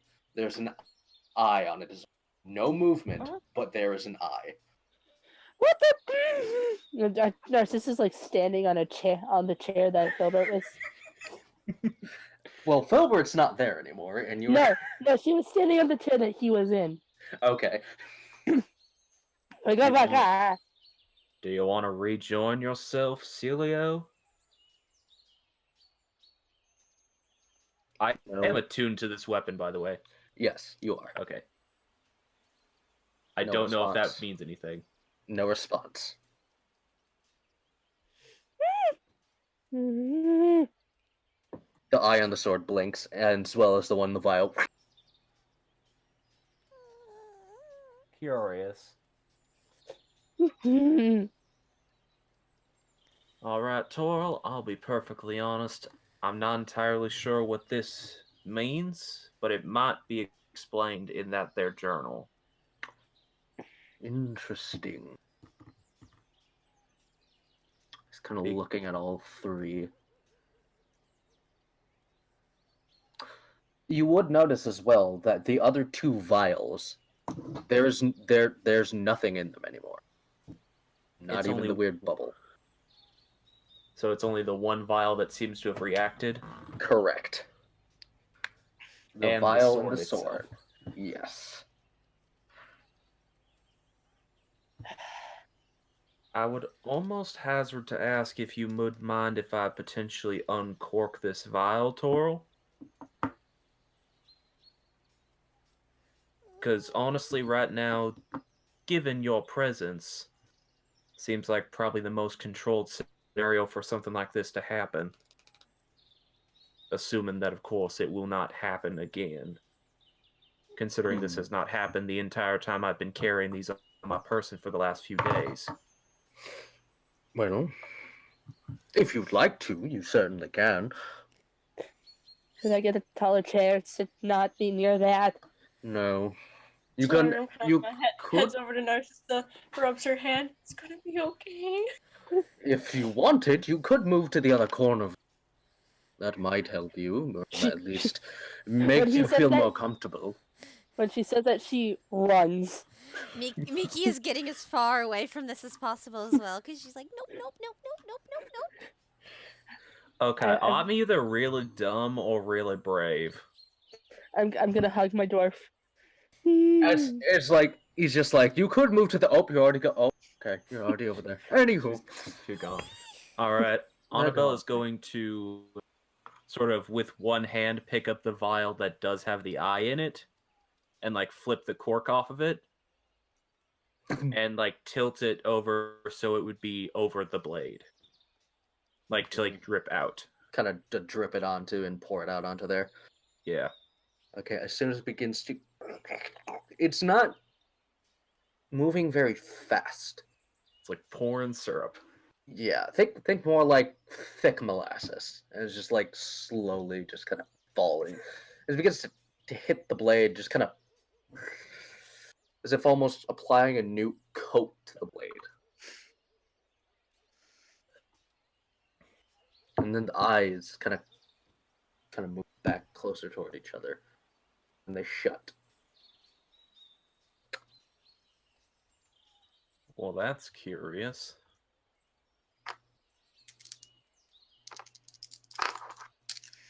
And I hear God rolling dice.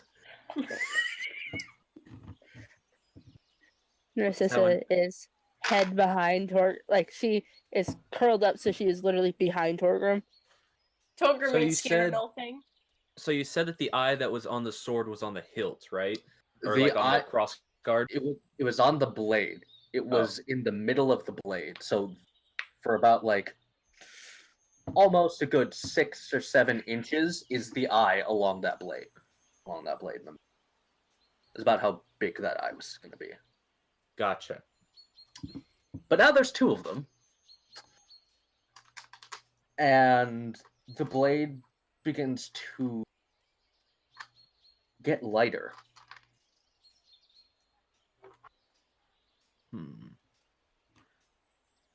Like it feels like it's fading away, or it feels like it's just lighter touch. The weight is different. It's starting to feel like weight is being removed from it. Not like it's being not like the balance is changing, but it's just feeling lighter than before. And you said the eyes closed? The eyes are closed. Did the blade like actually like recongeal into being metal when that happened? Yes. I would like you. Let's see here. Where did I put it? It is right here. I have no idea what I've just done, but I feel confident in my decision. I would like you to add into your inventory an item known as the Howl.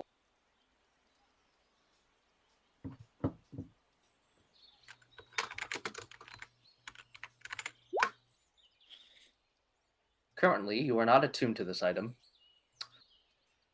It is a small stone that begins to form at the very end toward the pommel blade.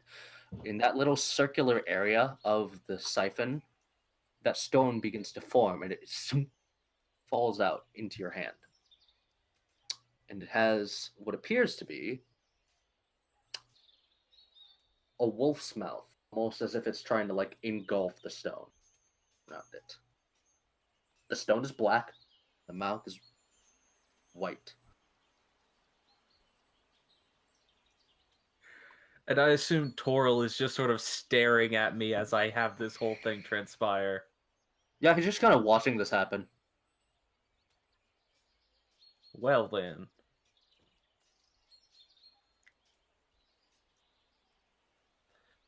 I can quite honestly say that that was not the result I was expecting. But it's not entirely negative. I'm gonna identify this while we continue handling this transaction. All right, so you're currently starting to cast Identify as a ritual? Yeah, because that's the only way I can. Okay. Alrighty. Narcissa pokes her head out. Is she still alive? I did alright. not die, nor do I feel particularly compelled to murder anyone with my teeth.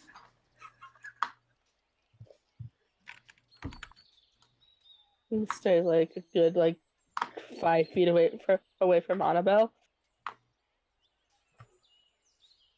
Just gonna look at her, just like, nah. Listen, I already had it happen once. I can't be too careful. Yeah, and I bit your neck when that happened as well.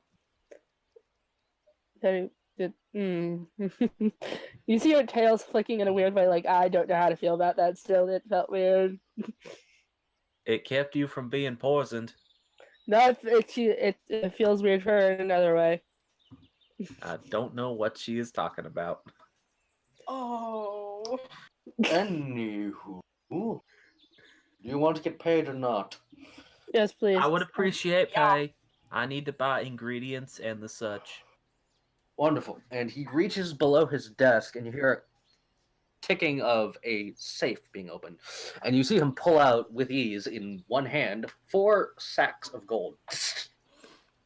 And he kind of pushes them. Each of them has a letter of your name engraved. The M for Mickey, the N for Narcissa, the T for Torgrim, and the A for... I so assume you're Mickey- going to be sending Olex through post, Yes. or at least when he next arrives in town. He's... Let's just say he's on an assignment for someone. All right then. He will get his pay after that one's done as well. With also other things that we talked about, would that require a separate visit?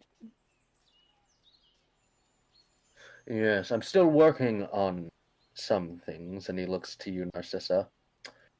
However, I do have 3 of the other items, or requests, readily available. And he pulls out of his kind of a small little pocket in his front pocket on his robe. He pulls a letter with the seal of a dragon mouth in red sealing wax. 2 letters. Presents one to Annabelle and the other to Torgrim. Alright. Letters of recommendation as well as areas them for access to certain either favors or other guild services for respective. And he kind of turns to Miki, and I have a few stories for you when you have the time. Okay. You, and he looks to you, Narcissa, the other hand, you and I are going to have to speak a little later on. Come back tomorrow. Alright. I do have, though, something that might assist you. Yes. The Lady of Whispers.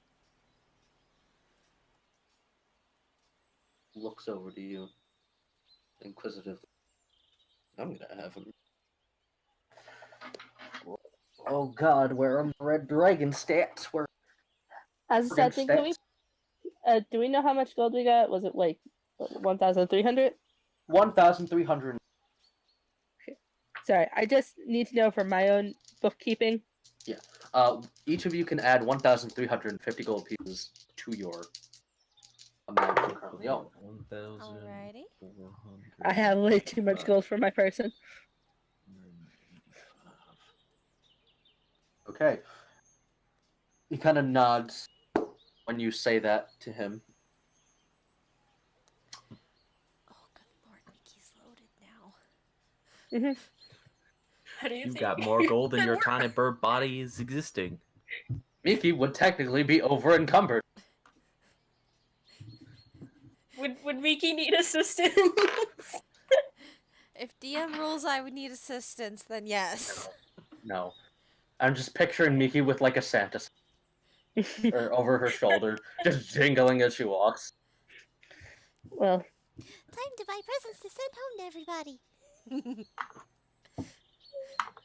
just tell me when I should visit you tomorrow, and we can have a further discussion.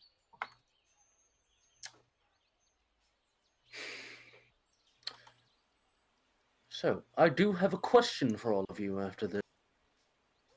Hmm? What do you plan on doing now? Are you still inclined to look for work within the city, or are wanting to be free agents, as one would say? I wouldn't mind work, but I'd also like to go visit home soon. I need to see if my home still is existing. I personally need to take a break after what we just went through. Yeah, I need to take at least some time because, well, that was very traumatic. Very well. Well, if you do require something, let's just see. If you are going to be interested in work, we'll probably have something for you. Who knows? We might even be able to get you some work related to staying within the kingdom here, so you don't have to go to. But whatever you so desire, just inform me. Not a problem, Toro. We will do that. Would my identify spell have been finished here soon? On the new item that you have, Yeah, the Howler.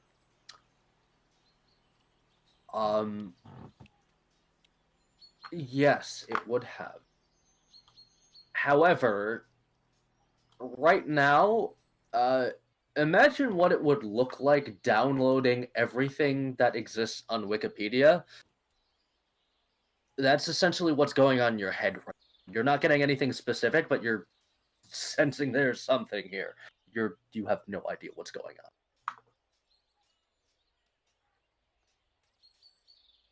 Like, you are currently looking at the fun matrix, and it's just whizzing by.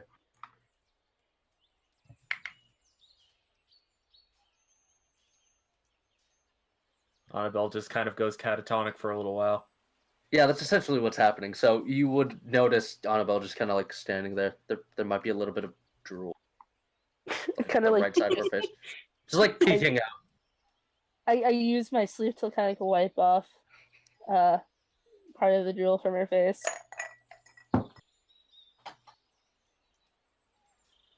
Ah, yes, Toro. Since you mentioned in the kingdom, I was wondering if you had any, blacksmiths who are working for the kingdom. I'm driving around learning new things to take back home with me. Togger, should we also tell him about the fact that I heard a dragon's voice in one of your crystals? Oh, yeah, and I probably should mention that. This is why you keep me around. I. He also, takes out the stones. He kind of knows that it's not good to just whip them out now, in public. Can't just But, whip it out in public. Leave me alone. I didn't mean it like that. And here we thought the stream would be safe for work because Jack isn't here. It's still safe for No, work. you thought wrong. But yeah, kind of places the stones onto Toral's desk, getting a little nervous because of the confrontation he had earlier. Also, these. My companion here, Narcissa, noticed one of them had a dragon's eye in it, sort of like that, and kind of spoke to her. Yeah, after I tried to, maybe have a friend look at it.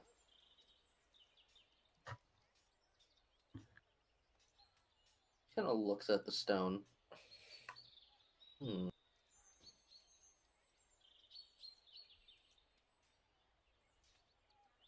kind of glimpses at it a bit more, and he picks it up, looking at it in his hand.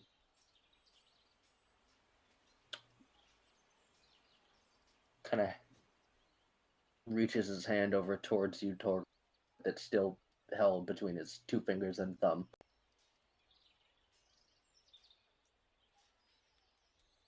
Almost as if he's waiting for you to extend your hand. I extend my hand. He puts the stone in your hand and just retracts his. Begins to wipe his hand off his robe, essentially. Is there something wrong? Possibly. I don't know Turns where, kind of. Go on. but you have a dragon's eye. Hmm. He looks to you, Narcissa.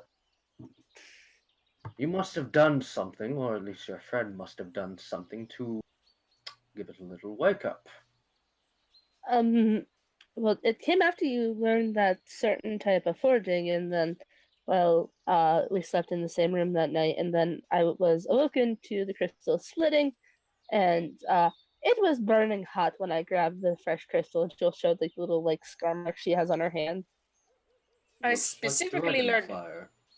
Yeah, I specifically learned dragonfire forging that day. Interesting stone you have there. Yes, an asshole stone it burned me.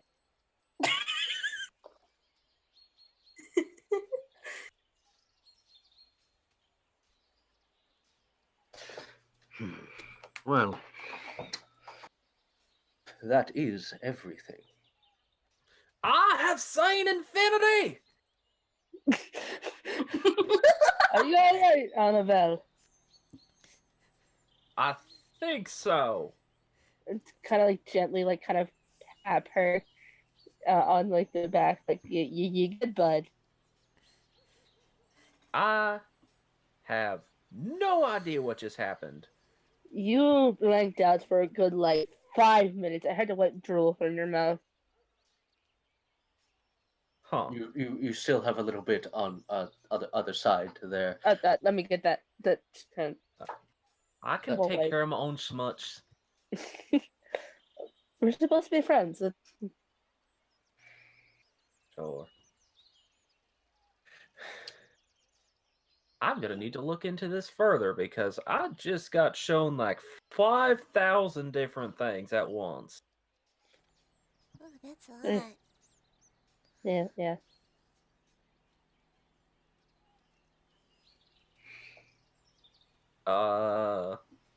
Did anything happen while I was blanking out? I Because mean, it seems like the mood in the room shifted a little bit.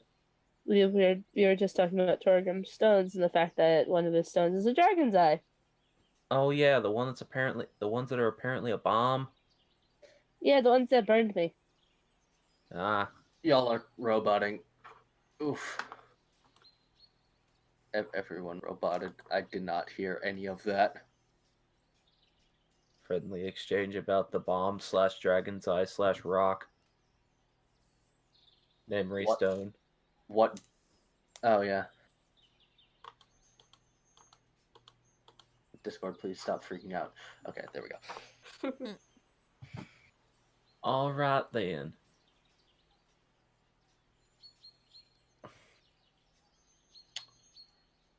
I need to go lie down. I feel very dizzy. Just lean. I'd offer up my arm to Annabelle. I Well, we'll can be going walk. in. I'm just gonna need to lie down a little bit. I just don't want you falling over mid-street. I've literally ran around as a cyclone while drunk, and apparently I ate a pseudo dragon. Sorry, Toro.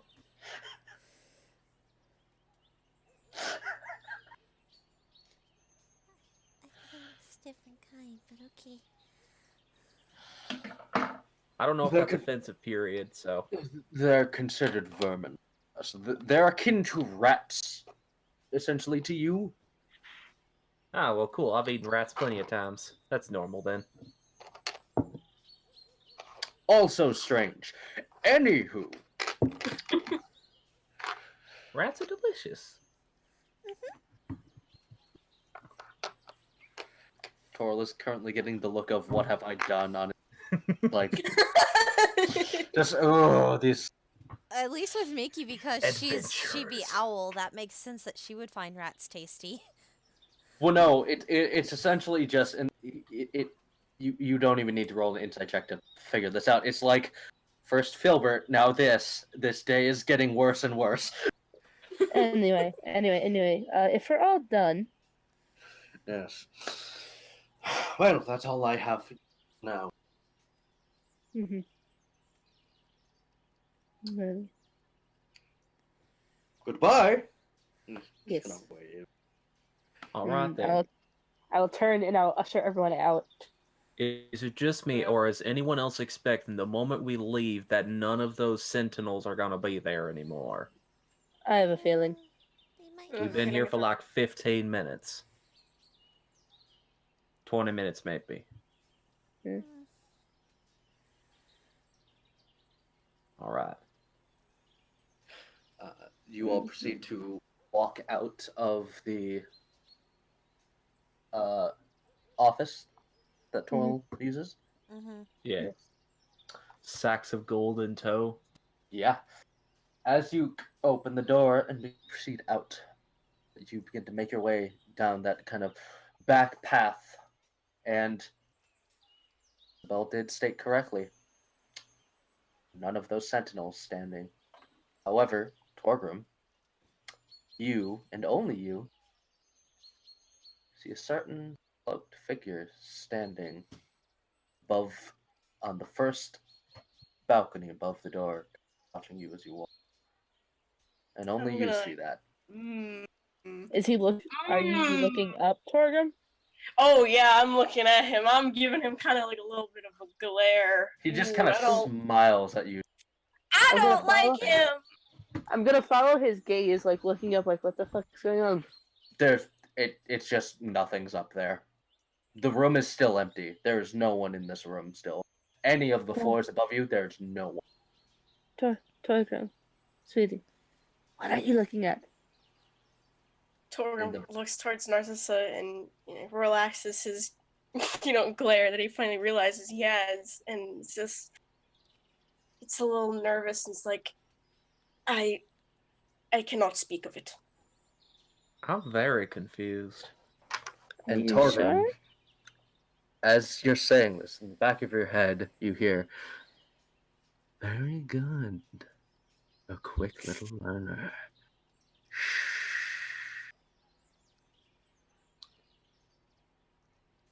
Torgrim's face visibly scrunches up as the words play in the back of his head. Torgrim. Kind of like snap my fingers in front of his face. Yet it's Narcissa. Are you alright? I would like to say yes, but I am not. Who's is someone hurting you? I cannot speak of it. I am sorry. Is it because we're in here, or I cannot speak of it. can I do an insight check? You could. I'm very concerned. 17. There might be a few secrets he's keeping, but you can't gauge what exactly. Though though you've been through your travels, you have begun to be able to read him a bit better. It's still hard. It is still hard, I'd say. Just squint. Torgrim takes Narcissa's hands into his and uses other ones over the top, and he says to her, "Trust me, it's for your own safety and my own that you don't know." I will just kind of kiss his forehead. Right. I believe you. Just don't get yourself hurt. I will try not to. And that is where we are going to take our break. Woo! Andy, my heart! I'm very confused. Same! So I mean, like, I feel like You- something I- happened when I left earlier, and like No. I'm missing something. I have the biggest smile on my face. See, Knight knows. I mean, I can probably tell you guys out of character. And off If Knight stream. allows. Yeah, if Knight allows. I would say no, because Alright. because sometimes meta can linger into the game. It's not anyone's fault, but it can sometimes linger into the game. Yeah. Alright, So I guys, I'm have the sorry. tool. Probably not. I can't spill the beans. Hey, I don't fault Knight at all. That's a rule I keep with my games as well. Yee. Yeah, that's fair. Knight knows this. There's a chance. Yeah. If there's a chance meta will happen, I don't want it to. If I think it's going to be a problem, I usually don't allow it. But sometimes, as we've seen, I've allowed some information to kind of be public knowledge. Now I feel like I've definitely missed something because I had to walk away earlier and then I came back after Torgrim got out of jail. I don't really have to use the bathroom, so I'm just gonna be here. You say you got back after he got out of dwarf jail? Yeah, you missed out. Well, Yeah, I missed the entire thing of what happened when he was in jail, so I'm guessing it was interesting. yeah. I'll have to well, watch the VOD later. Yeah. Well, that Somebody else was a point explain. though. Yeah, Yeah. that was a point where everybody but Knight and Small had to be muted anyway, so Gotcha. but yeah, we shall be taking I'm happy. as Knight called for, we're going to be taking a quick break. So everybody, if you have to, go pee, go refresh your drink. I'm going to go make myself some more coffee because I fucking need coffee. Yeah, you're telling me. And we'll be back shortly, so see y'all in a little bit. I'm gonna hop out of the call and then hop back in because my everyone's Yeah, been refresh that roboting. connection. Okay, there we go. But I will be right back. I am going to use the restroom. I will be back shortly. Fair point.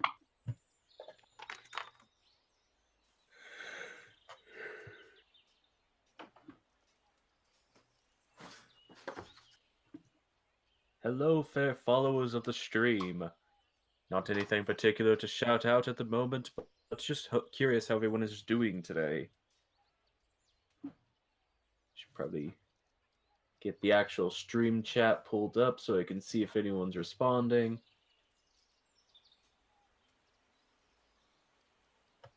Let's see.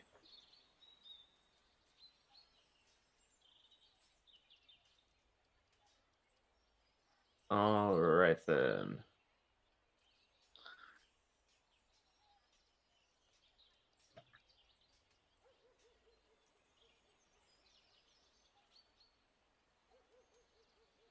I Alright. can't wait.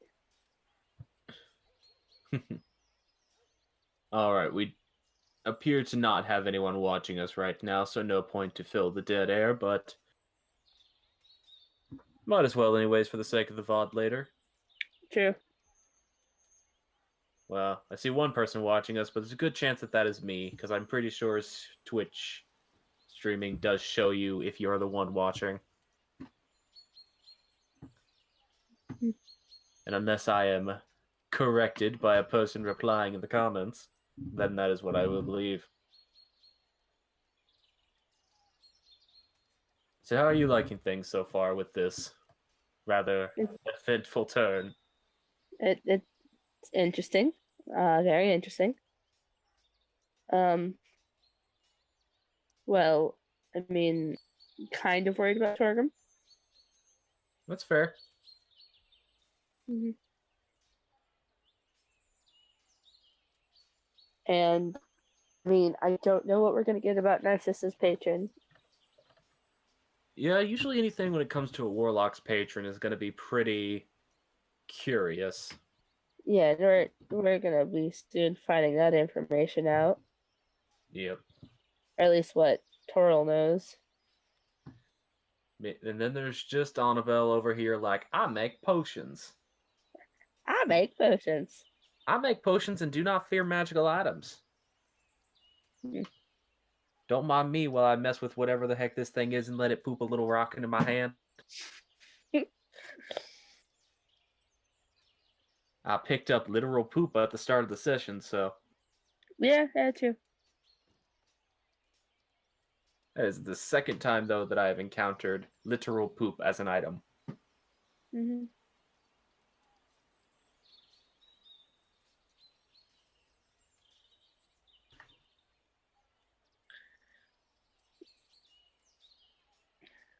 I can't wait for also possibly just what the fuck's gonna happen next, because like, okay, we want to take a bit of time to relax and not have to go kill ourselves immediately right afterwards.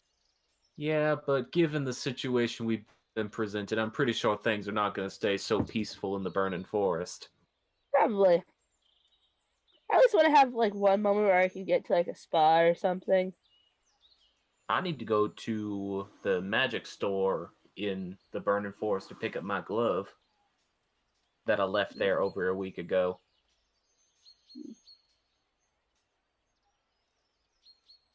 Annabelle been rocking that one glove look for a while now. Mm-hmm. Also needs to pick up another black quartz lens so she can finish making her goggles.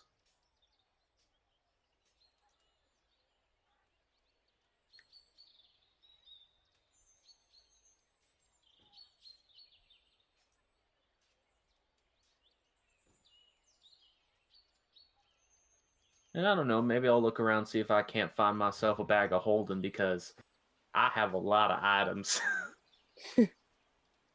I have so many items. So many. I return. I Welcome know. back. Hello. About Annabelle picking up poop. I would make a poop joke, but it'd be too shitty. Ah, I see what you did there, and I don't approve. I approve.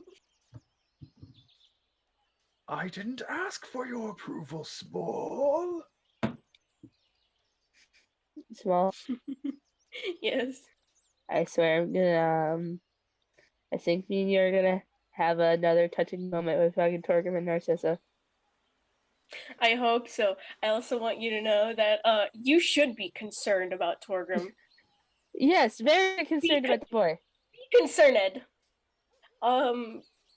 Yeah, Torgrim is not gonna rest for very long, if at all. Torgrim's gonna get his butt dragged to a spa or something where you can get a nice bath. I thought you were going to say you're going to drag him to a therapist. Yes, I'm gonna drag my emotional support dwarf to a therapist. Well, he's the emotional support dwarf, and you're the emotional support tiefling. You gotta make sure each other are okay. Yes, that's what I'm gonna do. Yeah. Because then after... Listen, after I get him into, in a more calm state, then I can ask him questions. Yeah. And then we have 2 birds of happiness, and then a human. I return. How is everyone enjoying the session so far? I love it. it. Curious, fun, dangerous. I got a rock pooped into my hand. Look, I love what you're doing with Torgrim, but I also hate it because it's Torgrim. He's my character. Yeah. I hope everyone's enjoying it. I'm sorry we haven't been able to play for a few weeks, so I hope this is living up to expectations. Oh, it's loving- living up to and being amazing. I'm loving this. I'm loving the chaos you're about to make me go through. I am if there's one thing I can do for D&D, it's chaos. I have fun with that. I'll be honest, I wasn't expecting what happened with the sword, and now I'm curious what the things in my bag are doing. And now I'm curious what would have happened if I had taken the Celio siphon and stabbed the puddle with it. Actually, a different thing was going to happen if you did that. I had a feeling that this was probably going to happen. So I may have made contingencies. And Yeah. I'm just assuming that I'll get to find out more about the Howler after I attune to it. Considering Identify apparently revealed to me the universe. Yeah. What's going on with my this. character sheet? Oh, sorry, that was me. I was checking stuff. Ah.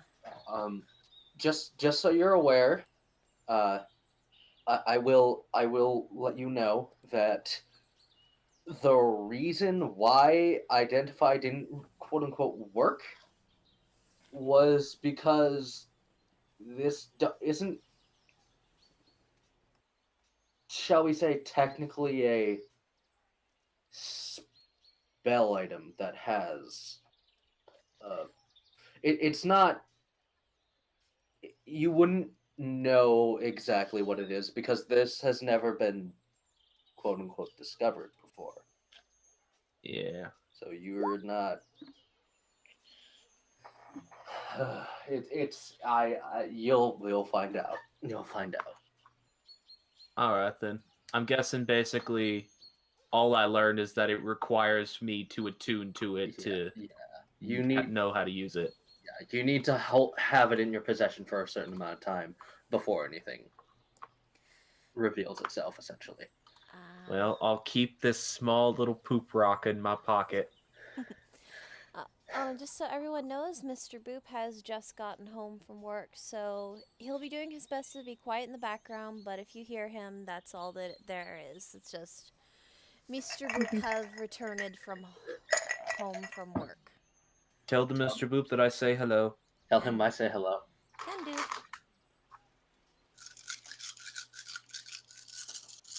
Are we all back? E. Okay. E. So, everyone ready? Yes. Yes. So we return Let's go. to we come back to everyone having just walked outside the bank. Those guards aren't there anymore, just like the other ones. You now have your hefty sacks of gold. What would you like to do? I would I'd have like looked to for go like a. to the magic shop. To the blacksmith. I gotta learn. I gotta do me and learn. I'm dragging Torgrim to a bat house or something with me. God damn it. I'm very You- concerned, and I'm going to make sure he's okay. Okay, so we have two going to a bathhouse, one going to the magic shop. Yeah, I got 2 specific things I need to look into. Okay. Do you want me to go ahead and say what they are? Yes, Miki's, just so I- Miki will just go with Annabelle because she didn't get to see the magic shop last time and she wants to see it just because she's That a was- curious little owl. It's pretty cool. Yeah, I need to go there to pick up my glove that I had commissioned last time, and I want to see about getting another bag that might make my storage capacity a little bit better, because my chemical satchel is getting a little bit cumbersome. And do remind me exactly the enchantment that you were wanting on that glove. Just so I It's can- actually on my character sheet. yes. It's my mage hand, Yes. and it's already paid for. So I had to pay for it up front. Yes, you just had to pick it up, if memory serves me correct. Yes. I think I technically was supposed to be able to pick it up, like, within the day or within the day after, but it's been over a week now. Yeah. Because It we was- kind of just left. Yeah. that happened. Yeah, I've been rocking the one glove look this entire week. I mean, it works. It worked for Annabelle. All right. So, we will have Danny, or not Danny. Oh my God. I need to focus. Oh my God. I need sleep. Annabelle and Miki, we will have the magic shop Okay. first.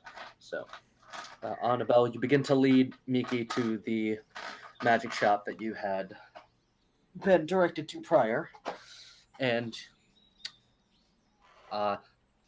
you see a very interesting sight, Miki. Okay.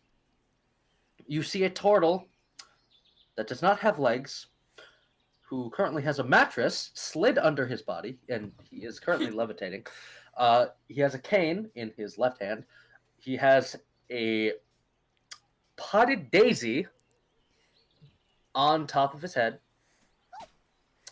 There is a fake mustache that has been shoved sideways near his nostrils.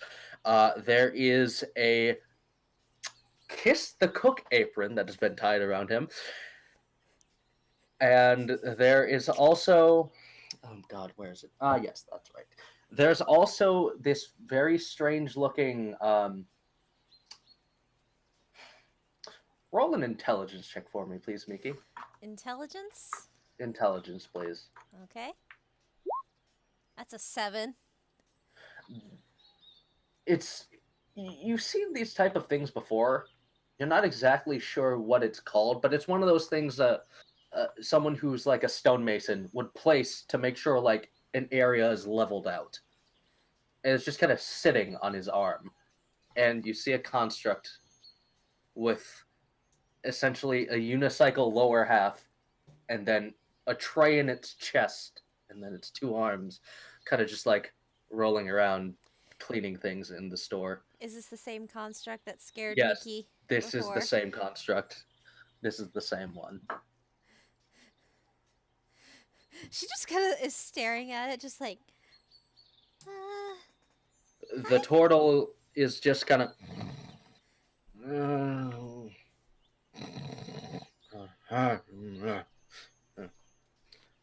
And the construct kind of rolls over to you, takes the duster and kind of like dusts off your shoulders.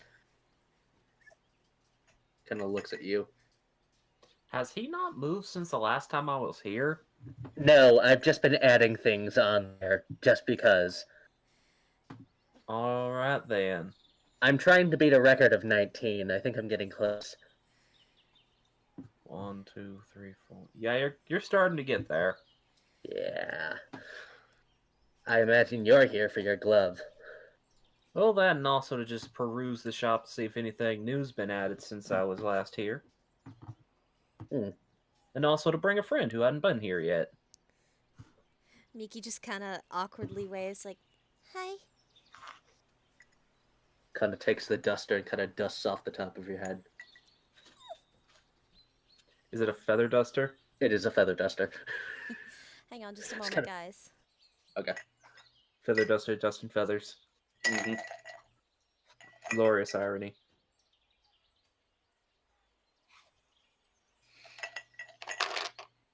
By the way, I know the Mage's Elixir is a potion shop, but is that also just like a general, this where you buy magical item shop? It's essentially the general magic shop. The reason they had it named the Mage's Elixir is essentially because it's the closest. It makes people think of potions, and they sell a lot of healing potions out of it. Gotcha. I was just making sure because I didn't even... There's also quite literally a store called the Bag of Holding, and I want to get something like that, so... Yeah, no, this is just like the general magic shop that is around here. Gotcha. Just making sure. But yeah. I'm waiting for Miki to be able to speak again before I continue. I can talk now. Sorry. Okay. Okay, cool. So yeah, I'm hoping that my glove is done. I know I kind of was intended to get that back next day, but something came up. I was gonna say, yeah, it's been done for like 6 days now. Yeah, you know, work kind of gets in the way of personal missions and all that. The construct's head kind of swivels 180 degrees to look back at the turtle. Swivels back to you. Mine's a bit of both. Well, you've got your personal mission to beat your record. Seems to also go kind of coincide along with your work. His head kind of slides open, and the glove pops up from the inside of it, like toast from a toaster. She'll take it and put it on. All right. So, your glove has been enchanted with Mage Hand. Yay! It's My been a mage while. hand is done. He's been It's keeping been that. done for a while. He's been keeping that in his head for a while. Does it smell like oil? It has the faint scent of like fresh oil. Ah, smells like home. Oh, Well, it smells like my workshop, but that's kind of useful to be able to store things like that. certainly is. Is there anything else I can help you with? Well, I was curious if you might actually have something like a bag of holding for sale, or at least know how much that might run me. Well, we do have one. Well, actually, we have multiple. Well, that's good to hear. He kind of rolls over to the turtle and reaches his hand into the shell. It's like fumbling around for something. You see him What? kind of pull a brown satchel out, and it's getting stuck where the leg hole would be of the shell. It's like, thunk.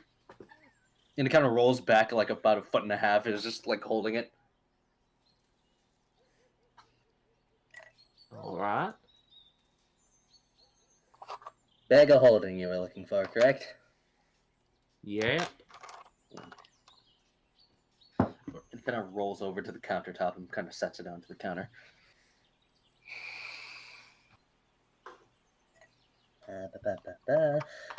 Were you looking to do a straight trade, or were you looking to do trade and purchase?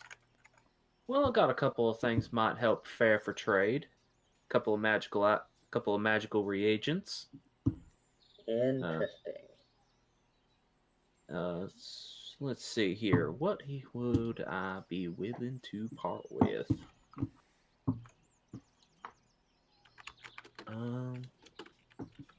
I have in my possession the skull of a fairy dragon.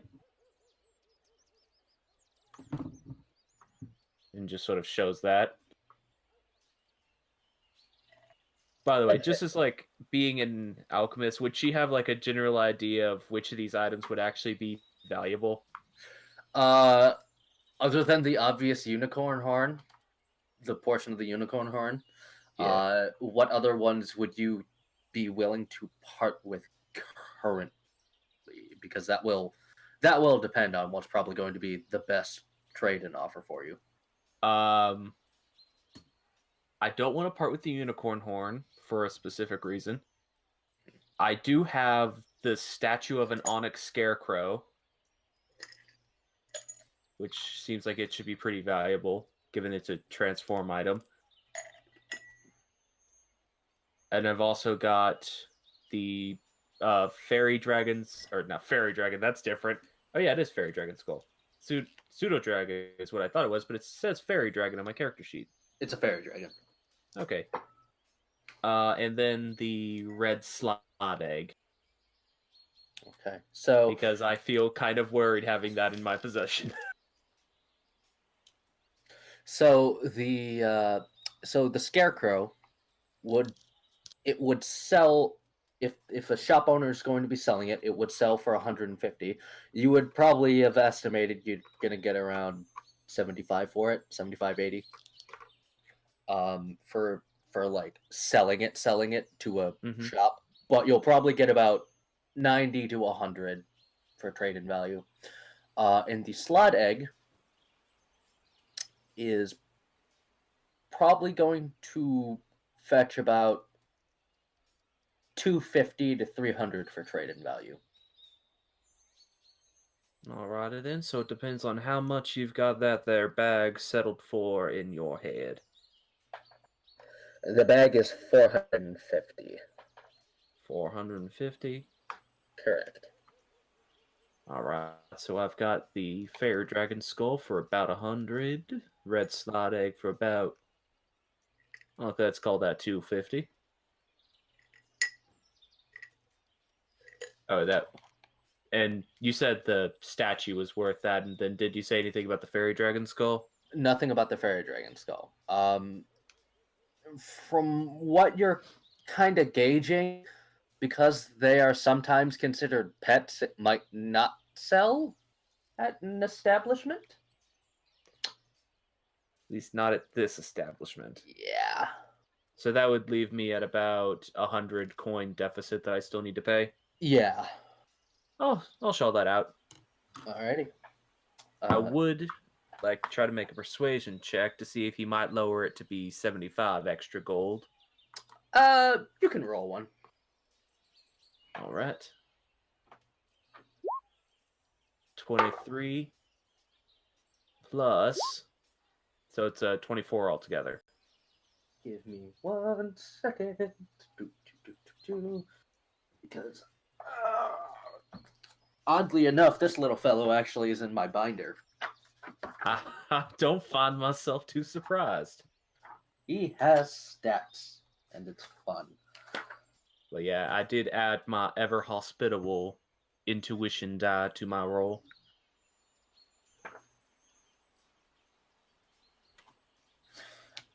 He kind of looks at you, looks at the bag, looks at the stuff you're putting down.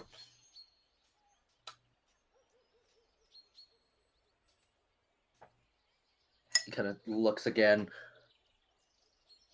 Since you're throwing that slot egg in, I'll lower it down to only a 50 gold deficit. Oh, well, that's mighty kind of you. He just kind of looks at the egg. Good. Good. Now, I will say, probably not the best idea to put that inside your boss. I'm Kinda sure looks you at know you. what it is. Kind of looks at you. I wasn't going to do that at all. I don't believe you. Good. Kind of nods knowingly, like, yeah, no, I was gonna do that. Alrighty then. Taking 50 gold off of my sheet. And I now have a bag of holding and no longer have these random weird items. I was gonna say, yeah, no, you're getting a bag of holding. I was looking at your sheet, and I'm like, no, you need this. You're getting this. Alright then. Sorry about taking all the airtime, Mickey. You want to make a transaction? What exactly does that bag do? No, they're essentially just... You see how big it is on the outside here? Well, watch this. And then she's just going to take... Okay, yeah, because the alchemical satchel is not an extra-dimensional space. Because that would be bad. Yeah, that would be that would not go well. Yeah, she's going to take her whole alchemical satchel, which is very overstuffed, and the big backpack she carries on her back, being her dungeoneering kit, and just drop them both into the bag of holding. And it just doesn't change in size. It's a bag that can carry a whole lot of extra weight. Ooh. She just kind of looks at the construct and cause she's interested. I might want to get one of those. It's gonna sound so silly to do. They make those in like pink. The coster kind of looks at you. Yes, I could make one pink. He rolls over to his boss again. Does the same thing happens? He's grabbing and like yanking it out. Thump. And then it's still one of those essentially brown sap bags, but his jaw opens up and just boom, a bit of pink glitter shoots out of his mouth like a confetti cannon, and the bag is now pink. It is completely pink. His jaw closes. Yee. How much did you say it was? 450, unless you have something to trade in. rations could be traded in. I don't really have any, so but I can cover the cost. Oh, well, I do have the. And she shows the blink dog jerky. And he kind of looks at it. That could be traded in. Okay. How many are you going to? I don't Traded know on. how many You just told me I had like 18 rations, but you didn't specify how much of that was You blink would've- dog jerky. You would have had 5. That was from your highest one. Okay. You would have 5 hefty slabs. That natural 20 gave you some good hefty slabs of jerky from the blink dog. Okay. Just I want to hang on to one of them just because I'm kind of curious about it, but I can trade in 4. That would be each piece would go for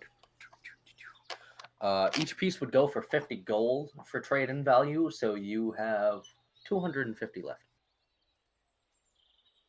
Okay, so she'll hand over the 4 slabs and then just pay the other 250. All right. As soon as you pay the rest, he starts taking them and he just starts wheeling over to his boss, putting one, wheeling back over to grab the other piece, another one, wheeling over, and he's just like stacking them. Like someone stacks stones on each other. What would it be worth to you to have a literal pile of flamin' dung to put on your boss?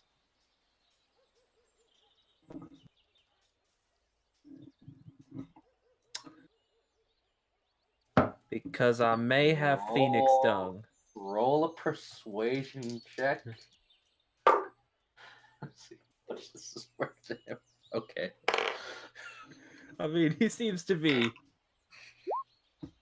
a 14 with... Oh, so an 18 altogether. He will give you one free item that is 500 gold pieces or lower. I could have gotten the bag for free. Looking around the shop, can you just give me like some highlights of what that could entail? There's a cloak of elven kind. There is an item that looks to be a. You've seen something kind of like it before. So you kind of picture that like tubing system that you've seen throughout, especially with the magical menagerie. Think about that, but throws things. It pretty much propels one object. Like a handheld cannon? Kinda, yeah. But it's a once a day type thing. It like just throws it a decent distance. It's It would've- basically a t-shirt cannon. Let's just say it would effectively double the range of your alchemist fire if you launch it from that. All right, then. So it would be 60 feet. And then there is a. Let's see here. There's a mask of water breathing as well. And let's see here. You said a what of water breathing? A mask of water breathing. Okay. So a rebreather. Kind of, yeah. Magical rebreather.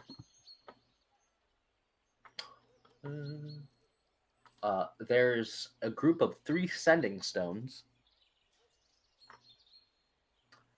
And then, let's see here. Yeah, that will probably be in there too. There is a very faint bit of metallic string that's coiled up. And it's just in a coil. You're not exactly sure what it is, but it's just kind of sitting on a shelf. All right, then. That is a particular thing of interest. I'll ask him what that is, just to see. This item, he explains to you, is a magical wire that you can use to pick locks. You send it into the desired lock. You send it into essentially the desired lock or keyhole, and you it essentially allows you one full success on a lock picking check. It can be used 3 times a day, and the only time it would break is if you use it after the expended charges. Yeah, I'll take that. Okay. Yeah, he hands that to you, and he takes the dung, and he just kind of looks where he's gonna put it. He puts it where the leg hole is, and just kind of sets it in there and leaves it. Ever burning fire. He's just kind of sitting there watching this happen. And just kind of turns to you, Wonderful. and he wheels the string over to you. All right, then. I am going to go immediate. Wait, no. Can't just abandon Mickey. I want to go open that book. The book that I couldn't open with my lockpicking tools. Oh yeah, that one. I now quite literally have a thing that can open that book. Well, I'll talk to Toral at some point later when we go to get more work.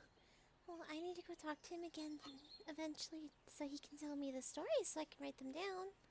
All right, then I will come with you. Well, Hopefully he has Meanwhile- not already sent it away. Yeah. Meanwhile, Sorry, that item was just too perfect for the situation. no, I'm sorry. I'm trying to get everyone's stuff in. I'm trying to get shopping done. Come on. Mickey now has a pink bag of holding. I am happy. Now you have 2. You have 2 Narcissa. bags. Mickey just thought it was neat, and the fact that she can get it in pink, that was the selling point for her. Now a reason why the tiny owl doesn't get over encumbered. Exactly. That's the I am- mechanics reason behind it. I just needed her to be enticed in character. Alright.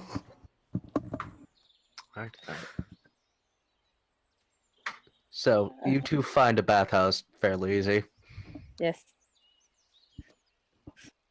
I'm trying to make him relax because he seems very tense. Turkham is very tense. He's uncomfortable. Listen, it's a very good experience to at least let yourself unwind after a good battle. I know, Narcissa. It's just I'm not this comfortable about going to the bathhouse of all things. I got stuff on my mind. Well, this will help you. And, I'm here. You can talk to me. I wish I could, but again, for your own safety, I cannot. Listen, a lot of people have told me something is for my own safety, and I end up finding out anyway. Maybe you will find eventually, but for right now, no. Right now, you're going to get a bath. And she's pushing him inside. All right. I hear you, woman. Now, I have to ask, is it like separated by gender? Or is it just is it one big bath? It is at request. There is a section that is separated, so if people wish to have like essentially a curtain drawn between the two, but they still want to be able to like converse, they can. Or you can go to the completely open. Look at Turgrim. It's up to you. I'll pay.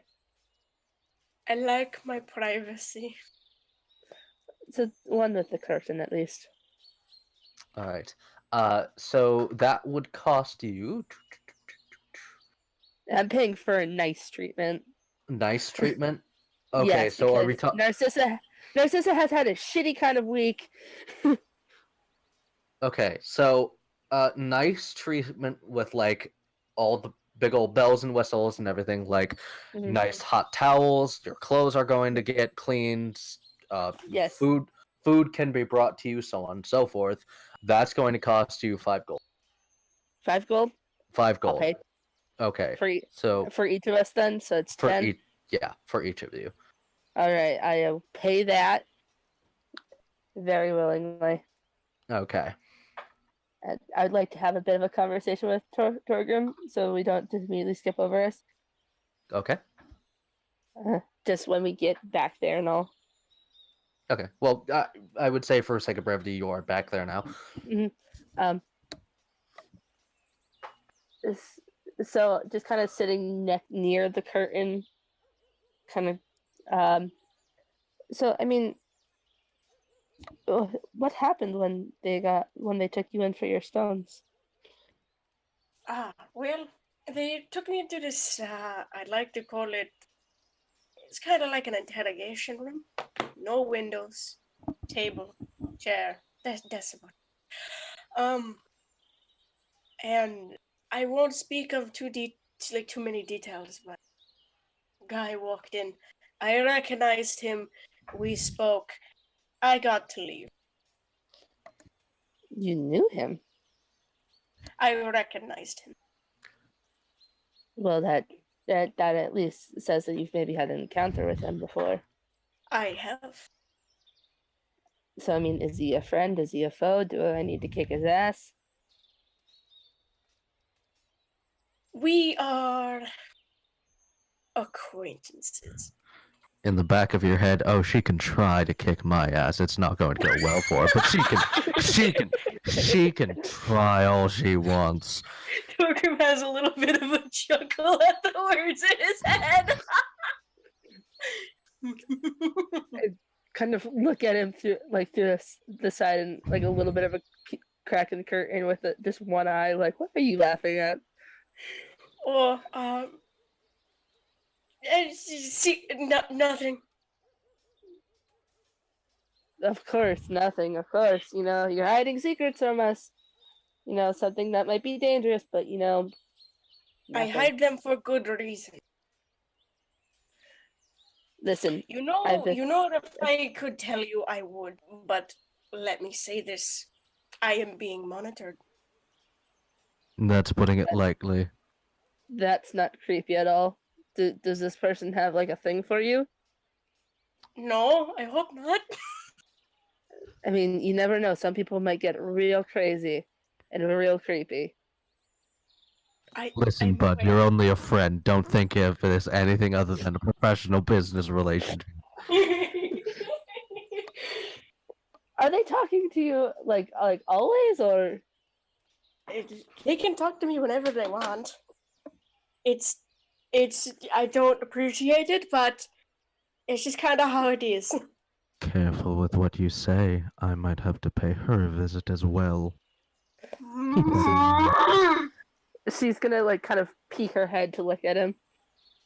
So does that mean that they can hear us now, or is it like just they can hear you talking? They can hear me talk, yes. But can they hear me talk?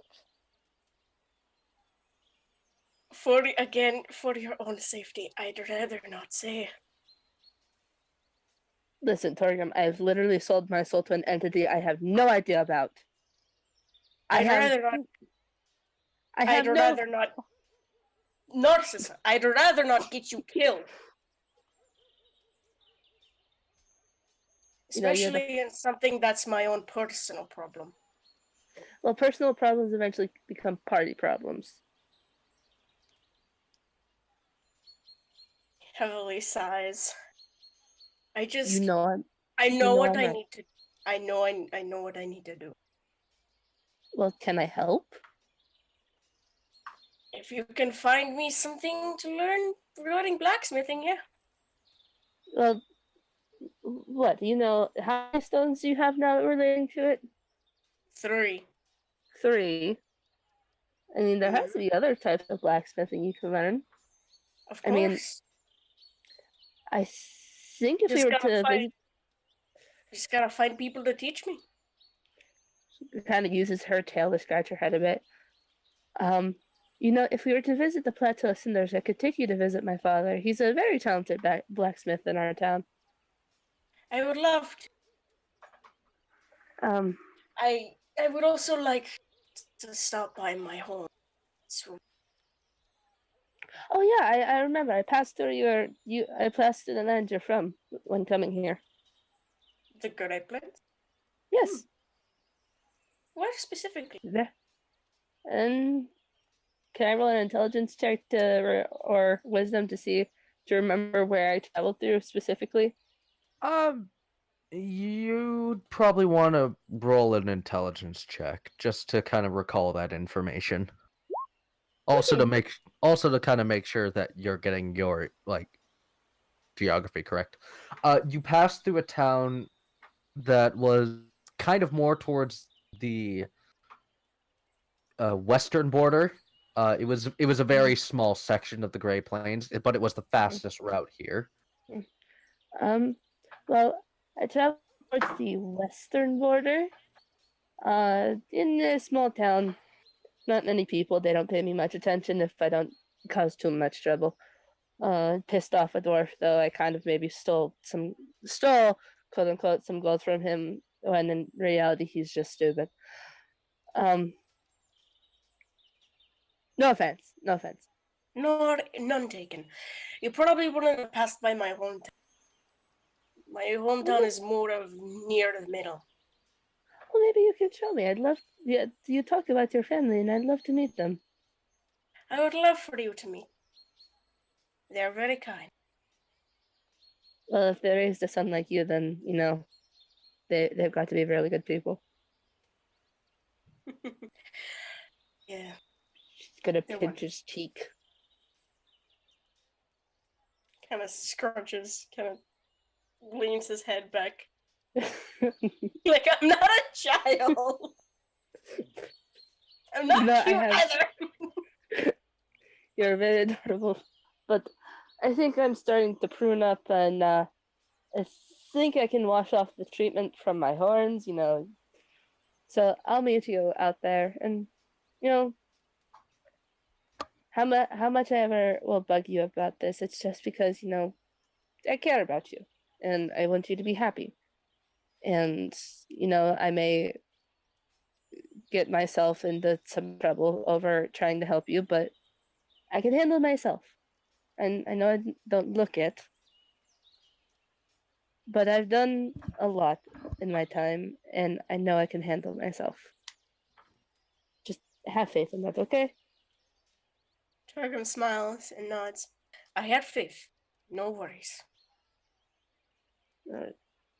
And then Narcissa will just get out and then wait for Torgrim. Torgrim is gonna, get out as well. Mm-hmm.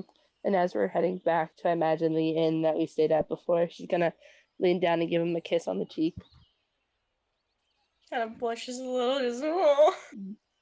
That was also for, defending me when, shit went down in the church. It's not a problem. We go head back over to inn. Alrighty. Ash has popped out of Roll20. I'm back in. I'm only on my phone right now. My Wi-Fi for my computer just crashed. Oh, okay. Good to know. But I can still hear everyone, so while I get that back up, I can still roleplay. Okay. I guess if a roll needs to happen, Knight can roll it for you if need be. Yeah, I could do that. Force me rules. So, while Miki and Annabelle were at the magic shop, this was happening, and I would actually say you're probably getting done by about the same time. Let's see here. So, I need to see told. So, let's see. Narcissa and Torgrim, you two were you going to head back to the inn first, or were you going to go see Toril first? Toril told me to talk to him tomorrow. Okay. So I'm going to go back to the inn, get me and Torgrim a room, and then kind of work on a few things in Narcissa's gonna work on a few things in her journal, and kind of deciphering the scientist's journal and shit like that if she can get any further. Okay. Yeah, Torgrim wants to go and learn stuff. He's very motivated and like determined to learn more different tricks and different ways of blacksmithing. He's very determined. Heading to a blacksmith then? Yes. Okay. Let's see here. Miki and Annabelle, what were you two going to do? Were you going to go establish rooms at an inn, or were you wanting to go see Toril right away? Miki wants to at least get herself an inn paid for the night before doing that. A room at the inn paid for. Sorry, tired. I understand.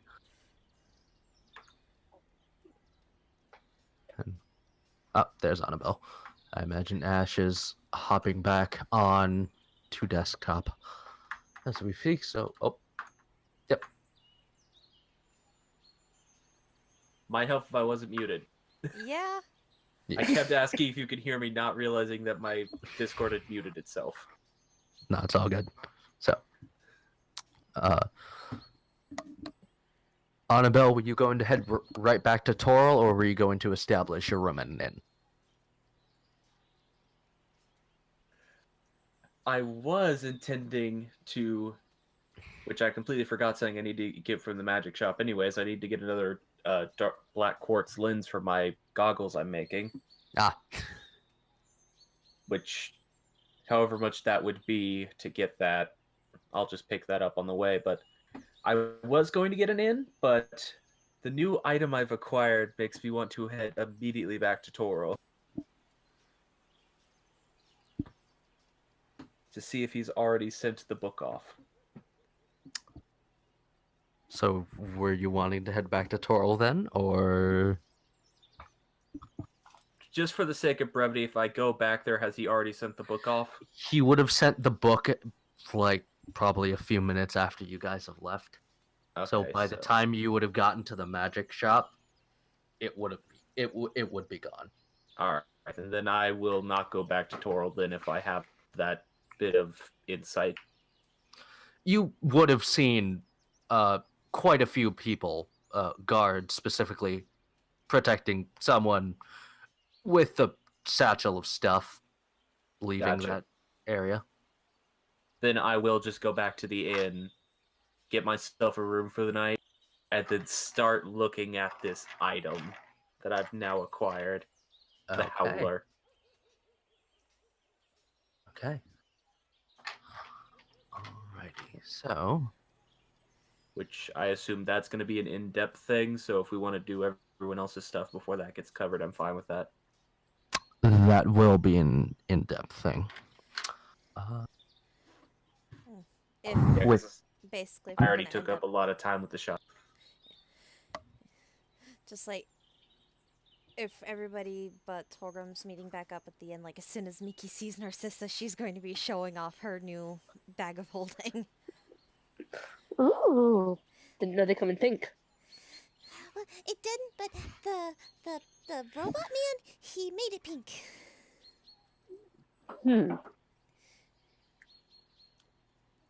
There's a very familiar slurping at the bar. Is it the prince? Yes, he is going through noodles. Again. Again, Kinda, yes. I look at the kind of sit near the prince. Or is there guards there? Wait, first question. Is the guards there?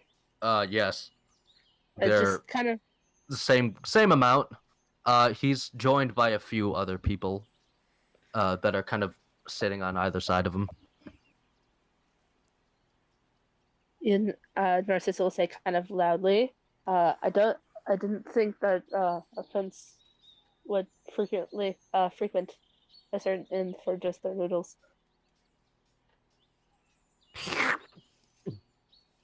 What can I say? They're good noodles.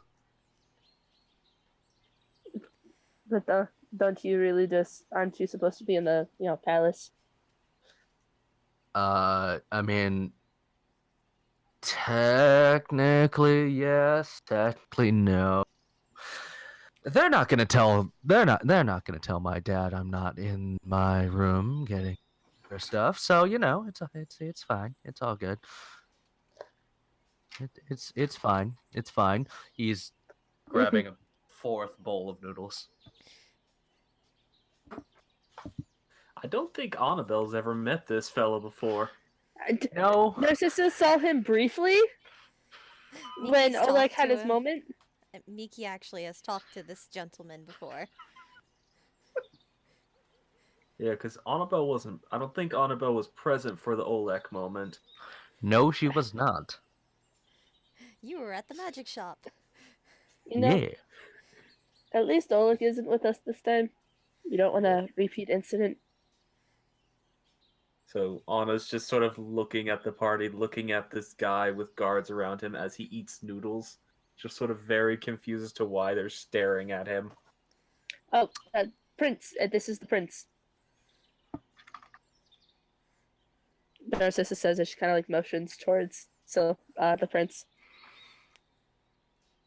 Also, to note, there are 3 other people near him, 2 of which are sitting next to him on his right side, and 1 is sitting next to him on his left side. The first one is a kind of a scruffy-looking man. He's got a spear kind of sitting near his side. He's wearing just some plain leather armor. The closest one to his right is an elven man who looks like he's got about 13 or some. He's strapped to the nines with daggers. There's some on his shoulders, some on his arms, some on his legs, some on a bandolier on his chest. And then there is a woman next to him as well, who has an axe that is probably about the size of Narcissa. However, she's a gnome. So, size differences, very apparent. Gonna nod respectfully and... Oh, sorry. Go ahead. I was gonna say, is it possible for us to even get over to the bar with, the Prince and his entourage there? I mean, yes, you're just gonna not be very close. You're probably gonna be like 10 feet, Yeah, it's kind of approximately. awkwardly try to find a place that's not going to be like encroaching on this dude's space. That I just want to buy a room. Basically the same thing Annabelle's doing. Just like, all right, that's a prince. Not gonna speak to that person. Miki I know my place. Miki just kind of, if she can, get his attention, just try to get his attention just to wave to him. While he's eating, he turns, puts his fork down, waves with his hand, then goes back to kind of like shoveling noodles into his face. If an owl could smile, she's got the biggest smile on her face. I think if any owl could smile, Miki can smile. If Miki is anything, it's a person of first. So Miki is smiling. All right. I mean, I don't know where Torgrim went off to, but I'll just buy my room.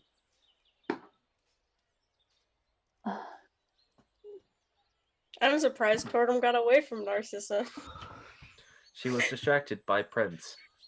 No, she let him go. It's just, he kind of just left without telling her. I just imagined it as him trying to sneak away, and it's like, Narcissa, how did you not hear the rattling of his armor? No, I knew he was leaving. I just let him think he was leaving secretly. Look, let's just say that the slurping is very loud enough to cover the noise of a dwarf making a quote-unquote stealthy exit. Plus Miki was kind of distracting her with the whole, look at my new bag! Yes, Mickey is squeeing very much.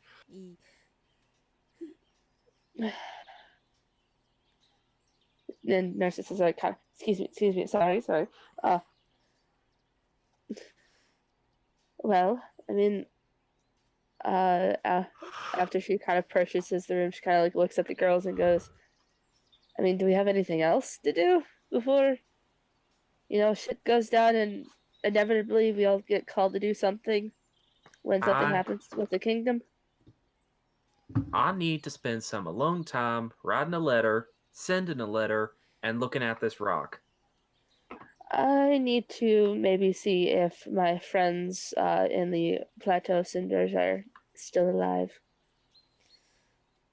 Well, I need to write a letter home too, just because, well, this is my first time being away from home, and I'm sure my parents are worried. You're a very capable woman, Nikki. You can handle it yourself. Oh my god, so many letters. Well, Hey, you they already would have my letter. Yes, I know, but still. They would still worry, so just, write and check in. Also say I that- have to write replies is the reason. You're gonna have a while for me, Night, okay? Yeah, because it probably would take a while for whatever letter Narcissa would write to get to the plateau. I already have an estimation of how many days it's going to take, but still, that means I still am going to have to write replies out. I think the closest one out would actually be Annabelle's letter. Correct. You are the I mean- closest. What other work does this kingdom have for us besides maybe taking care of some werewolves? The prince finishes swallowing his noodles, protecting me, because people have tried to kill me lately. I mean, isn't that why you have your own guards? Yeah, but many people are dead. In case you haven't noticed, and he kind of gestures to where Felix would be, he's dead. Ah, Yeah. Oh. who would want to kill him? People who want to kill me would want to kill him. You don't look very threatening, no offense. No, but If he's a I- prince, there's a lot of people that would want him dead for many political reasons. also, ransoms are very, useful to people. No, but Prince Sildren, I mean, look at this. We're 3 women and then we have a dwarf friend. I know. Narcissa, of all of us, I think you should know the power of a woman. I know that what power I have, but I mean, in a fight against an assassin or a would-be kidnapper, I don't. We are very loud, and He he kind of turns and hops out of the chair and kind of walks over to you three. So, here's the issue. I'm going to be crowned king soon. we've heard. And when that happens, there's a very high chance that someone is going to try and kill me during this. I need people, and he kind of gestures to the 3 people that were sitting next to him, that don't look like guards. I need So people. mercenaries. Yes, I need people in the crowd watching for anything. If there's a person who's unnecessarily covered to the point where no one can see their face, I need someone on them. If there is some talk of placing some sort of, deadly magic item in just a place and leaving it, I need someone on that. None of you look like guards. You are the perfect type of people to do this. See, Prince Sildren, now you're talking right up my alley. I quite literally look like a peasant. I know criminals, I know ne'er-do-wells, I know how to, at least if I find them, I know how to talk to them. I am aware. I know how to get people's attention, shove things, and light stuff on fire. I give Narcissa gives Sildren like a look of how do you know? I may have talked to a certain red dragon about you 4, as well as your currently missing compatriot. Oh, the one that kind of ticked off Felix, before he died. Yes, he's currently working for me on something necessary. Well, I mean, that explains where Oleg went off to then. we don't have much else to do besides, recovering after dealing with those weird werewolves. I think Tor might have mentioned doing some work within the kingdom. This is kind of what he was mentioning. If you so choose to do it, you do not have to by any means, but if you want to, you can. And I mean, I imagine that will be at least decently paid. Oh yes, and as he's kind of talking to you, he's kind of reaching for his bowl of noodles, kind of like absent-mindedly, like, where did I leave the bowl? Oh, it's over that way. I'm gonna test out my new mage hand thing to make the bowl of noodles move into his hand. It slowly slides, and he just kind of, without leaving eye contact with all of you, just kind of tucks it under his arm. You know, that's very kind of disturbing how you do that. Do what? I like these noodles. I kind of point to the bowl. Oh, I didn't. The three that were sitting next to him are just like, oh, fucking know. You know what? Never mind. And he just kind of turns back to all of you. So I imagine we'd talk to Tora about taking this job then. Oh no, you get to speak with my father about this. Is he as pleasant as you are? He's a king. Well, feel it. Oh wait, no, never mind. I mean, to be a good king, you have to at least be pleasant. Nobody's gonna want to follow you if you're an asshole. That is not correct, historically speaking. Yeah, no, there have been a few that have just been kind of rough. In fact, a lot of good kings are terrible people who just know how to do the right things. Yeah, trying to change that.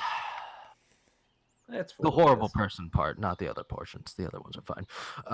Anyway,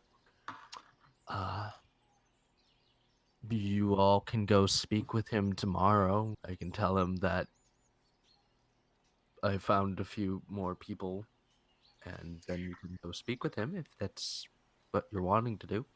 I do have to speak with Toril, though, tomorrow about a certain thing that he has found for me. So, whenever you're able to. So, question. Yes? If we do this for you, that essentially means that, like, what does that mean for us in terms of reward? Well, so long as nothing horrible happens to me or to anyone else, like, for instance, say, so long as I don't die, you will be paid handsomely. But if there is some sort of attempt on my life or something to that effect, be paid more. So we're essentially going to be paid more if we actually bring the head of an assassin to you. I think not so much bring the head, but if there's a plot and you stop it, great. If there's no plot and nothing happens, also great. One way or another, you're going to be getting paid. I mean, that sounds mighty nice. I mean, given the coronation is going to be in, like, approximately a month's time, you have time to think it over, but it just offers out there. Well, I mean, from a personal level, I don't see why I wouldn't take this. It'd certainly be nice to have a bit of favor with the new king of this land. I mean, traveling to the Plateau of Cinders is going to take more than a month, so I mean, I've got time.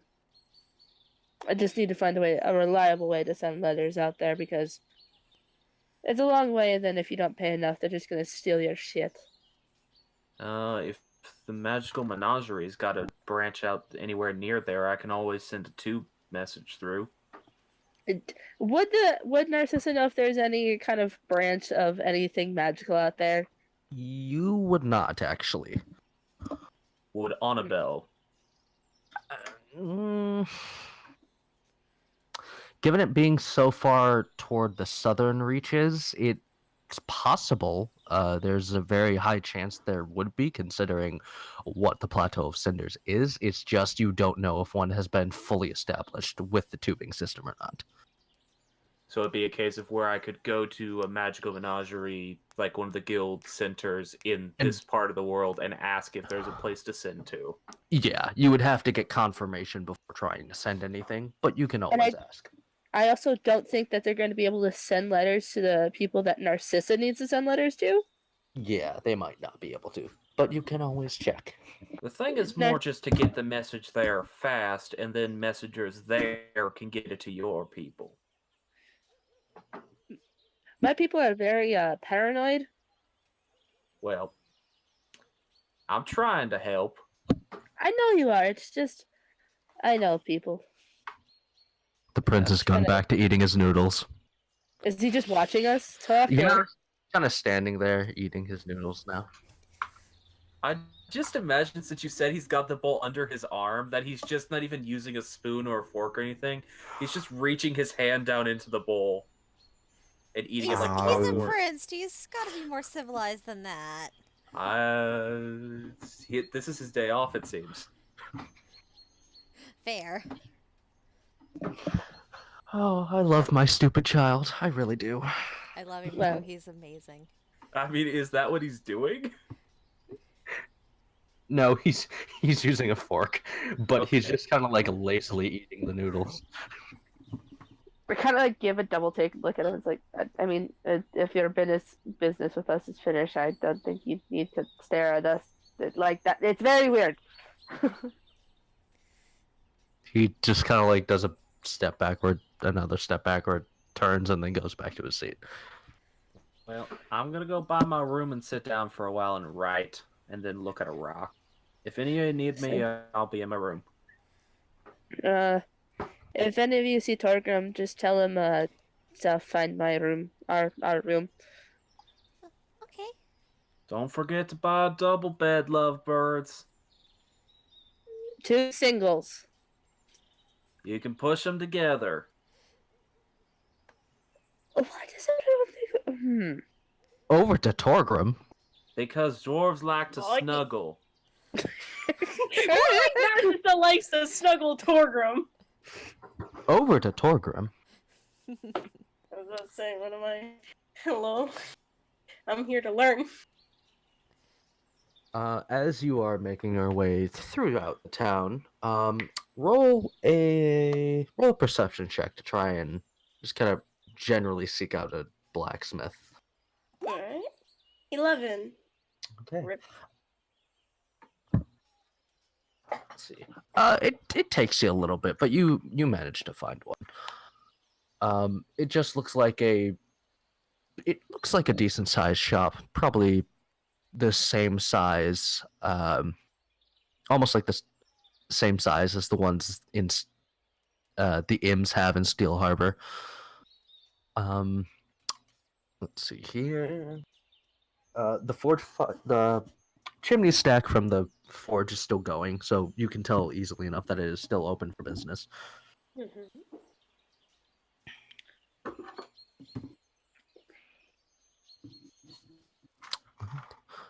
And do you make your way inside? Yes, I do. I was going to say, Torgrim makes his way inside. Alrighty. Currently, you see the blacksmith who is currently speaking with someone at the countertop who looks like they're getting something fitted for themselves. But it's weird because that person that's at the counter talking to the blacksmith does not have an arm. But there's this giant thing on the table.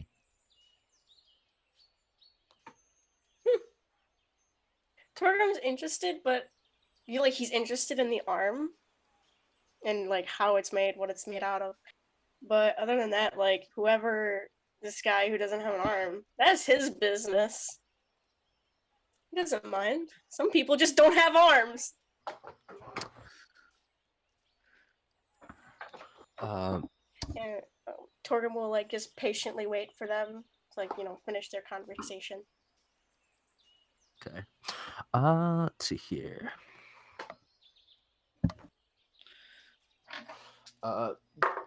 It looks like they're talking a bit more. You hear brief mentions about about a few different things from what you can kind of guess. Sound like making and utilizing different salvaged pieces of crossbow, making sure that the firing chamber is not clogged before using it, so on and so forth. And then you notice the person at the counter, the one without the arm, pick up the object and lock it into place where his arm would be. Edward, is that you? It looks like one of those giant metal tubes that you saw outside on the wall. Oh. Okay. Oh, can I tell what? I know it's like an arm thing, but can I? Because mention crossbows and stuff. Can I figure out what it's specifically used for? That would probably be an intelligence check from you. All right.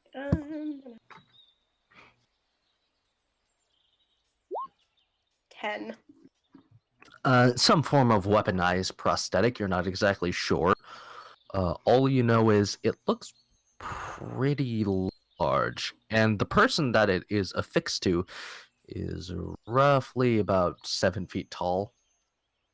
Oh, It's a is fairly fair. large. that is very tall. Yeah. And as that person turns around, their face is made out of, like, from what you imagine, it looks like they're wearing some sort of mask, but it's completely made out of metal. Oh, neat. And he just kind of walks by. He's looking at you a little bit, and he just kind of passes you and makes his way outside. All right. Walk up to the counter. Alrighty. You see a human man, mid-40s. Looks like he's got a little bit of a kind of Wait a minute. smothered onto his brow. What is he again? You cut it a little bit for me. Oh, human man, mid-40s. All right. All right. Thank you. What can I do for you?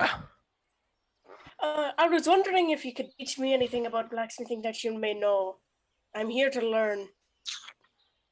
Or, if you'd be willing to. Teach you? Well,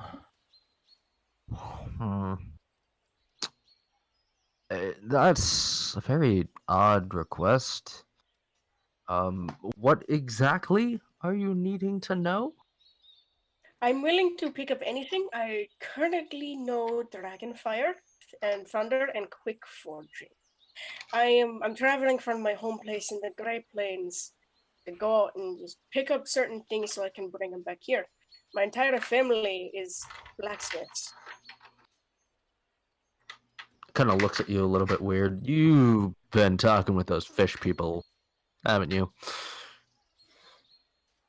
Yeah, I mean, they can teach you a thing or two. I don't see Yeah. a problem. Also a little strange, but anyways, I'm not used to dealing with fish people. But anywho,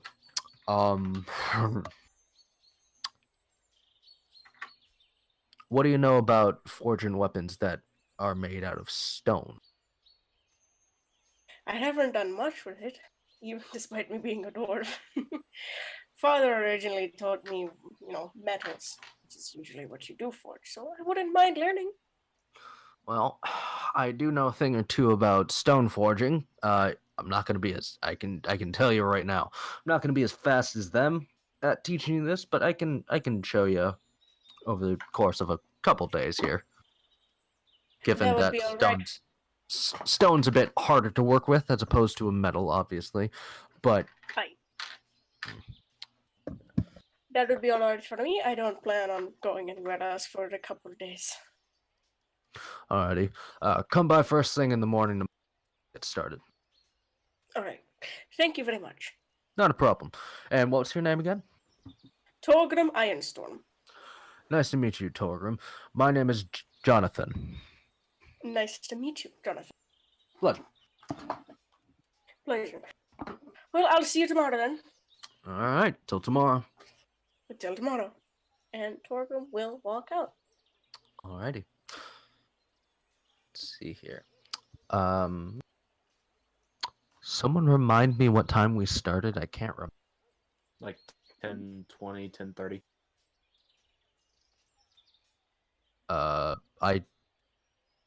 I'm trying to think. You're 3 hours ahead of me, right? Yes. Yes. Okay, so 3 hours ago. Okay, good to know. Did we want to go for just a little bit longer, or did we want to call it? I mean, we're just kind of going to sleep tonight, and then I think next time we have it, we can pick it up from us doing our stuff in the morning.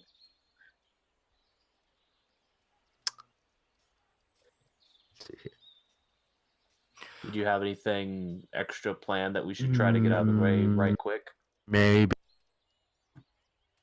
That's why I'm asking. It's not going to take too much longer. I just want to know who's doing what for the rest of the day, because I will let you guys know that it's around about 4 or 5 in the afternoon now.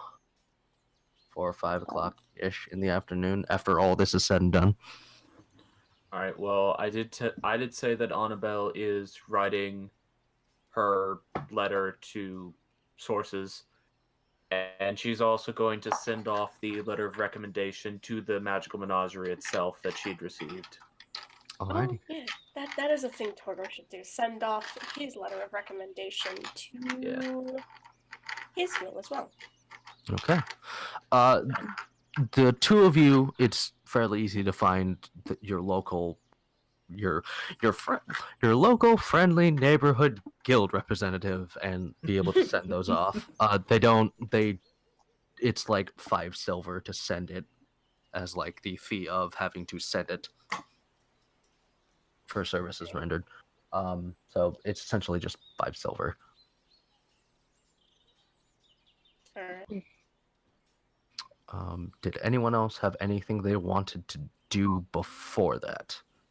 Before the day is out, I will say. I am focusing on the rock. Okay. I mean, I just wanted to maybe go to the library to see if I can find any kind of books or anything on a creature or deity or being with the title Lady of Whispers. Okay. Miki, anything that you were wanting to do?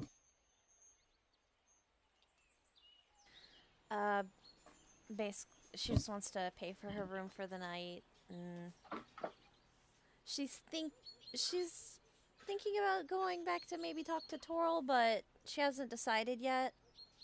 Okay. As it is, she's kind of just pacing on the porch of the inn just to burn off energy. Alrighty. Okay. Let's see here. I would say the library probably not going to be open at that time of night, Narcissa. Okay. The essentially the public library hours for this city is from 6 a.m. to 3 p.m. usually, roughly. So, let's see here, and then Annabelle, that stone is going to take a full night to attune to, a full few hours to attune. To Well, attune to. aside from finally getting her free dinner, she doesn't have much else she intends to do for the day. Alrighty. If I She's can't got do that, then I don't.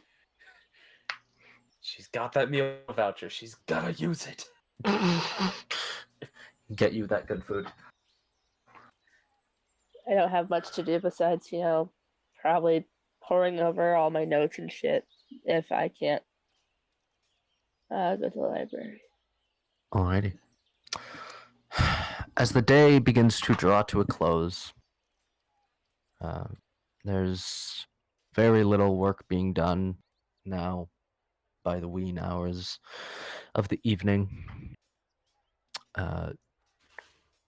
It's gotten to be roughly 8:39 in the evening.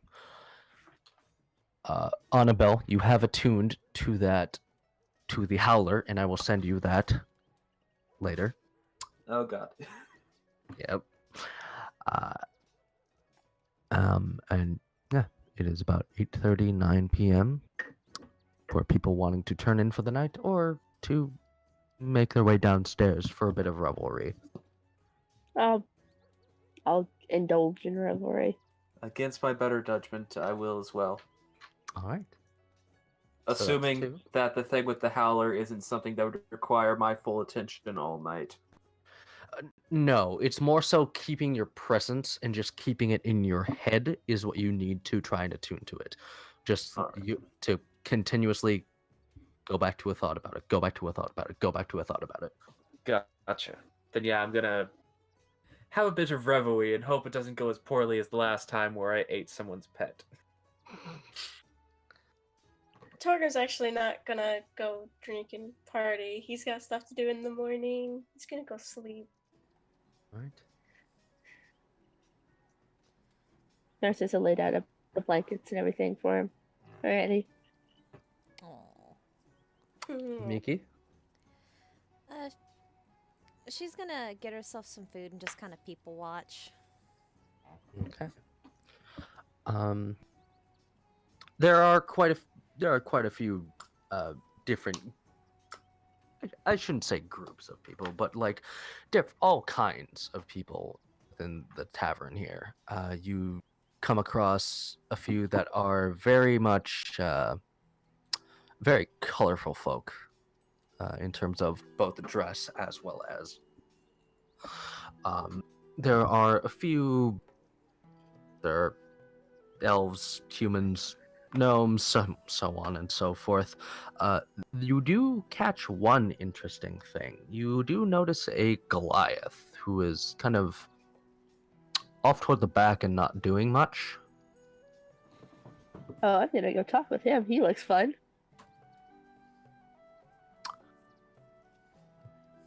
Narcissa, you're going to go up and speak with him? Yes, he looks Alright. fun. Alright. Make a history check for me. Ooh. Mhm. 20! Soft. But still 20. As you make your way up to him, you notice something. Goliaths themselves, usually, though they are usually solitary, they usually have some like tribal ink, usually a black or grayer tone. Mhm. This one's different. It almost looks like metal has been inlaid into his body. Not in a violent and painful way, but like it's supposed to be there, in place of those markings. Oh no.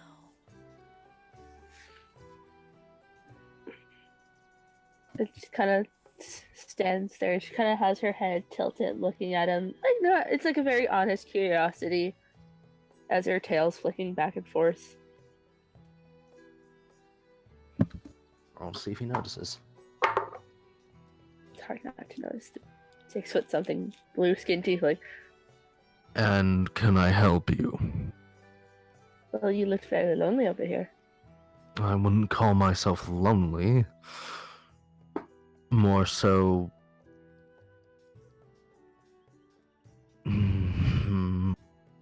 Scrapped. More so. A desired. Yeah, I thought you loneliness, just- I guess. I thought you would maybe like a friend to talk to. I don't really have friends. I was a little confused at such a statement. I don't And- really do the whole friend thing.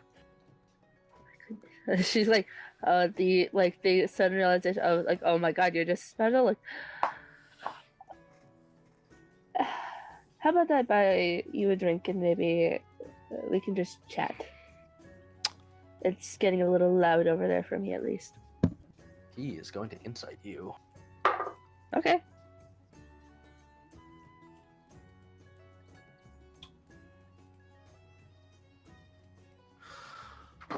Intentions. What are you? She honestly saying? just wants to. She just honestly wants to talk with him. Just straight curiosity. Like, yeah, no, because she's never seen. Like, she's seen like, she's heard of Goliath, tieflings, and other things like that, but she's never heard of a Goliath with metal in him. Okay. DM, Yes. considering the story that Miki was told in her session 0,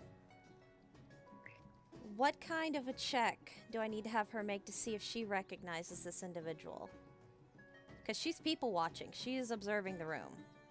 You would have to make a history check with advantage. All right.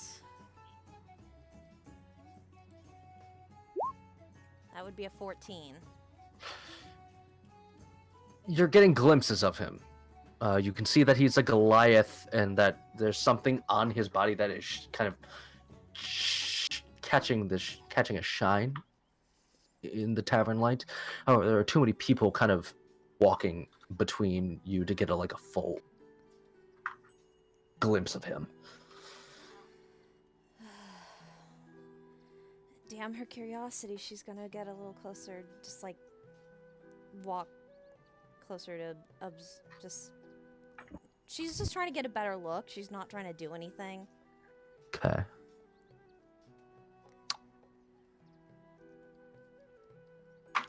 Alright.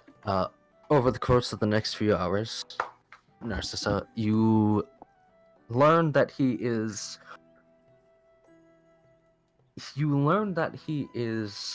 actually an Azamar. Ooh, first time I've ever met one of them. He was born to he was essentially chosen to be the god known as Kartik, who is the god of mountains. Many Goliaths and people are like stonemasons and like miners usually venerate him in mining towns. There's going to be at least there's at the very least going to be a small shrine to him. And there's a saying that those who worship Kartik pray to be tough as stone. And he is essentially the son of Kartik. Or distant relative, he kind of describes. Mm-hmm. And it takes a little while. It actually takes quite a bit to get this information out of him. He doesn't speak about it too openly. Mm-hmm. More so just being like a kind of a one of those things he's not really trying to openly show. Narcissa shows honest interest in him. She'll kind of tell him about, where she comes from, what kind of tiefling she's descended from, kind of showing that, he's going to share this information. She's going to be honest with him. Okay. And maybe to lighten his mood, she'll do a card trick or two. Maybe purposely failing.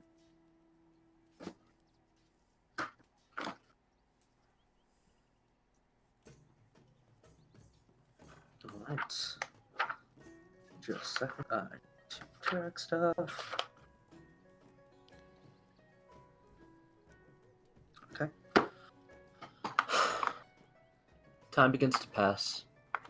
A few more hours. It's now about...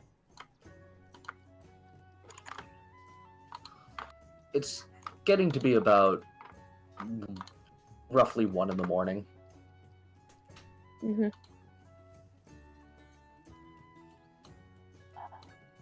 In And that time, has Miki been able to get a better look at this guy? you have. Remember some faint... not faint, but you remember some lingering stories about Goliath that may have had some formations of metal strewn about his body. Mm-hmm.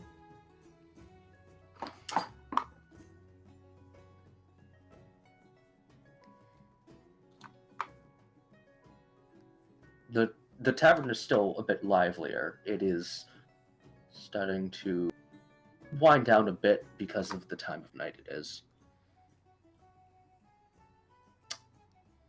But then, when the music begins to kind of slow down for a bit, the musicians almost seeming to need to take a break.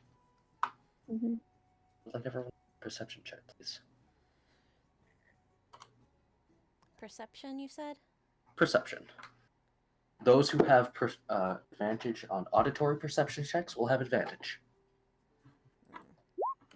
I don't know if anyone does, but if they do. Do I have to roll since I'm not there? You don't, because you're asleep. Yeah, I got a was gonna say 10.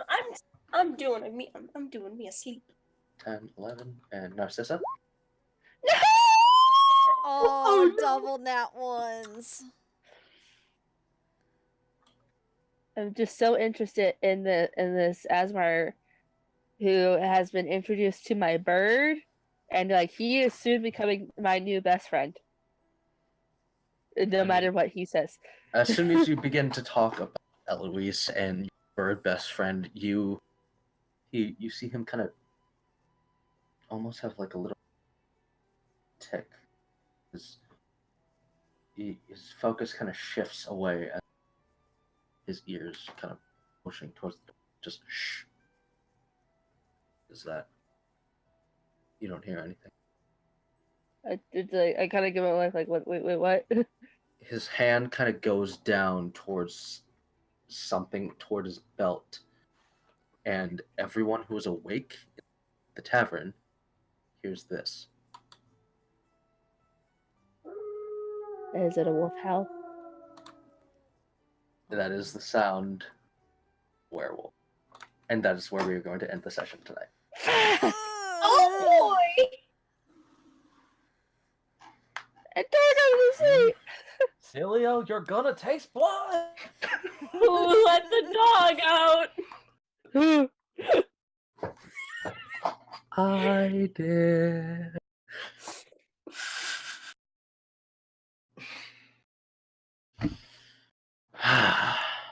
So that was fun. It was fun. Yeah. I hope everyone enjoyed. Oh, I did. Despite what you're doing to Torgrim, oh, I really enjoyed. I tried to pack as much stuff into this as I possibly could, so do forgive me for having us go get to that stopping point. This was a definitely satisfying amount of progress made, It given was. that we haven't been here for a while. Yeah, I was like, okay, it's been 2. I gotta get him. So, you guys are officially and fully level 2 now. Ooh. HP and everything is back up Ooh. because we're gonna need it. Woohoo! 19 HP. 18 HP for me. 7! 17 for Miki. I thought Torgrim said 7. He has 7 HP. I'm like, what? No, I have 24 actually. And don't worry, Mr. Goliath Azamar is going to be helping you. He gives me the good concern. Miki's a little apprehensive about him considering what she heard in her session 0. Hey, as long as Andy's he's on our side. Andy's apprehensive about him. Narcissa doesn't know shit. I'm not apprehensive at all. Well, Annabelle I'm doesn't know apprehensive about anything. the sword in my own hand. Annabelle doesn't know shit. Of course she's not apprehensive. I don't know shit either. That's probably for the best. But you But know it's what? almost- If he's good at murdering, he's good in my book. Did everyone have fun? Oh, Yeah, I yeah. did. Oh, Okay, good. It's Sorry Oh, about let's- taking so much time with my shop trip. That is okay. Yeah. I I hope it expect wasn't too something would be. Miki I got hope it a wasn't pink too bag of awkward. holding. She's happy. with I had a lot Narcissa of and items. Torgrim. I do have a question about something. Yes. Well, Andy just asked something or said something, so I'm letting that be addressed first. No, I said I hope it wasn't too awkward with Narcissa and Torgrim. No, that was Oh. adorable. Oh, I think it was fine. It's hard to think that could be awkward when we've had to deal with campiness from other characters in other campaigns. True. Sorry. Yeah. Well, it's almost 2 in the morning for me. My throat is kind of killing me. My only question tonight was about what I'm referring to as the lockpick thread. Yes. You said that has 3 charges a day. Does it recharge every day? It recharges every day, yes. And does it get the 3 charges back every day, or is it like 1 charge every morning? 3 charges at Okay. the dawn of the next day. So I just basically have 3 charges every day. Yes. Cool. Neat. I traded Phoenix poop for that. That shop may or may not be on fire right now. Oh no. It's a magic enough shop. The stuff that's inside is gonna burn. Do I know how Torgrim's gonna wake up next week to his best lady friend screaming for help? Oh, I have a plan for how he's waking up next week. Oh no! Oh no! I shouldn't have fallen asleep! No! There's a werewolf licking your face. You're gonna die real fast. No, it's a Or werewolf. Just Or Torgrim's, possibly become one? Oh no!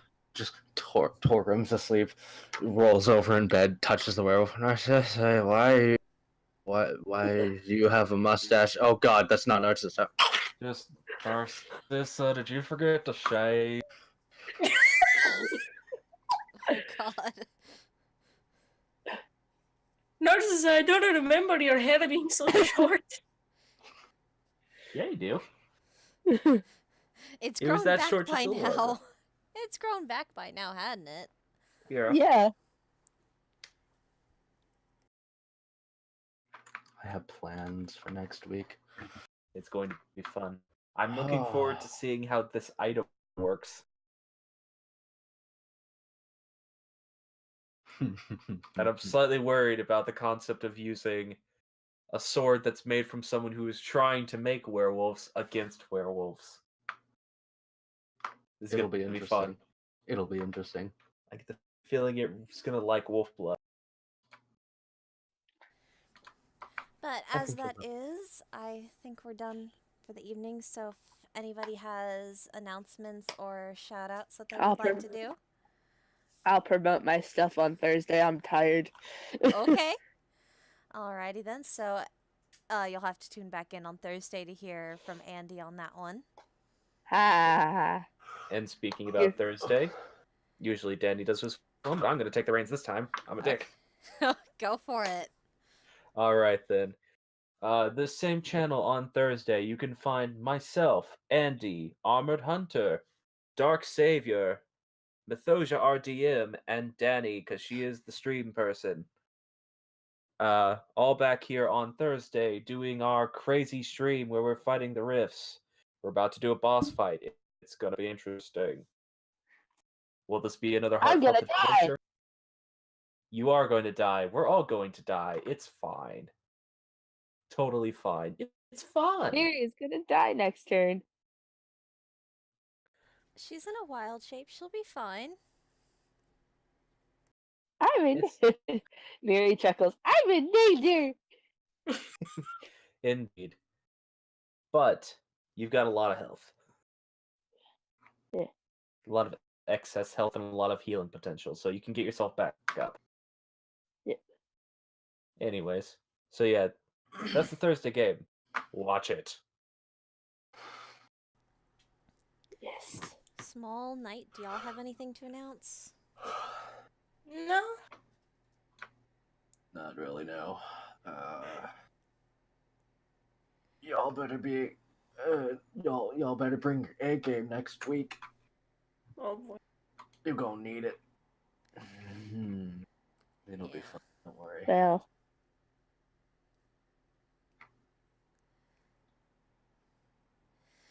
Alright, but if that's it, then like Ash said, you can catch 3 of us that are here now, here again come Thursday at hopefully 7 p.m. EST.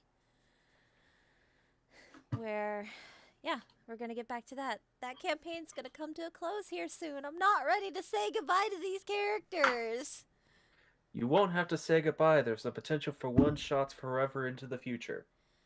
True. Which, do we want to say the other thing or wait for Thursday to announce that one? Are you talking about after the next session? Yeah, like what's going to happen after the Thursday campaign finishes. Let's Do we- wait till after the Thursday session to announce that, Okay. since it'll be more relevant. Okay. All right. So, yes. can we hear you, Andy? Yes. Yes. Okay. Oh my goodness! The internet just like pooped out for a moment. I'm like, The internet poop. But we're gonna wait till Thursday to announce that after session. But while stream's still going, so if that's the case, then I think everybody should just say their goodbyes, and we'll see y'all with this group here again next week or next Tuesday, hopefully on time. sorry. I'm sorry. It's okay. Just if y'all are You're gonna be late fine. next time, let us know. If you Okay. I need to know. All right, then. All right, but Bye-bye. everybody say Bye. goodbye. Goobnoot. Bye, everybody. Gadoodle spadoodle. Good night, everyone.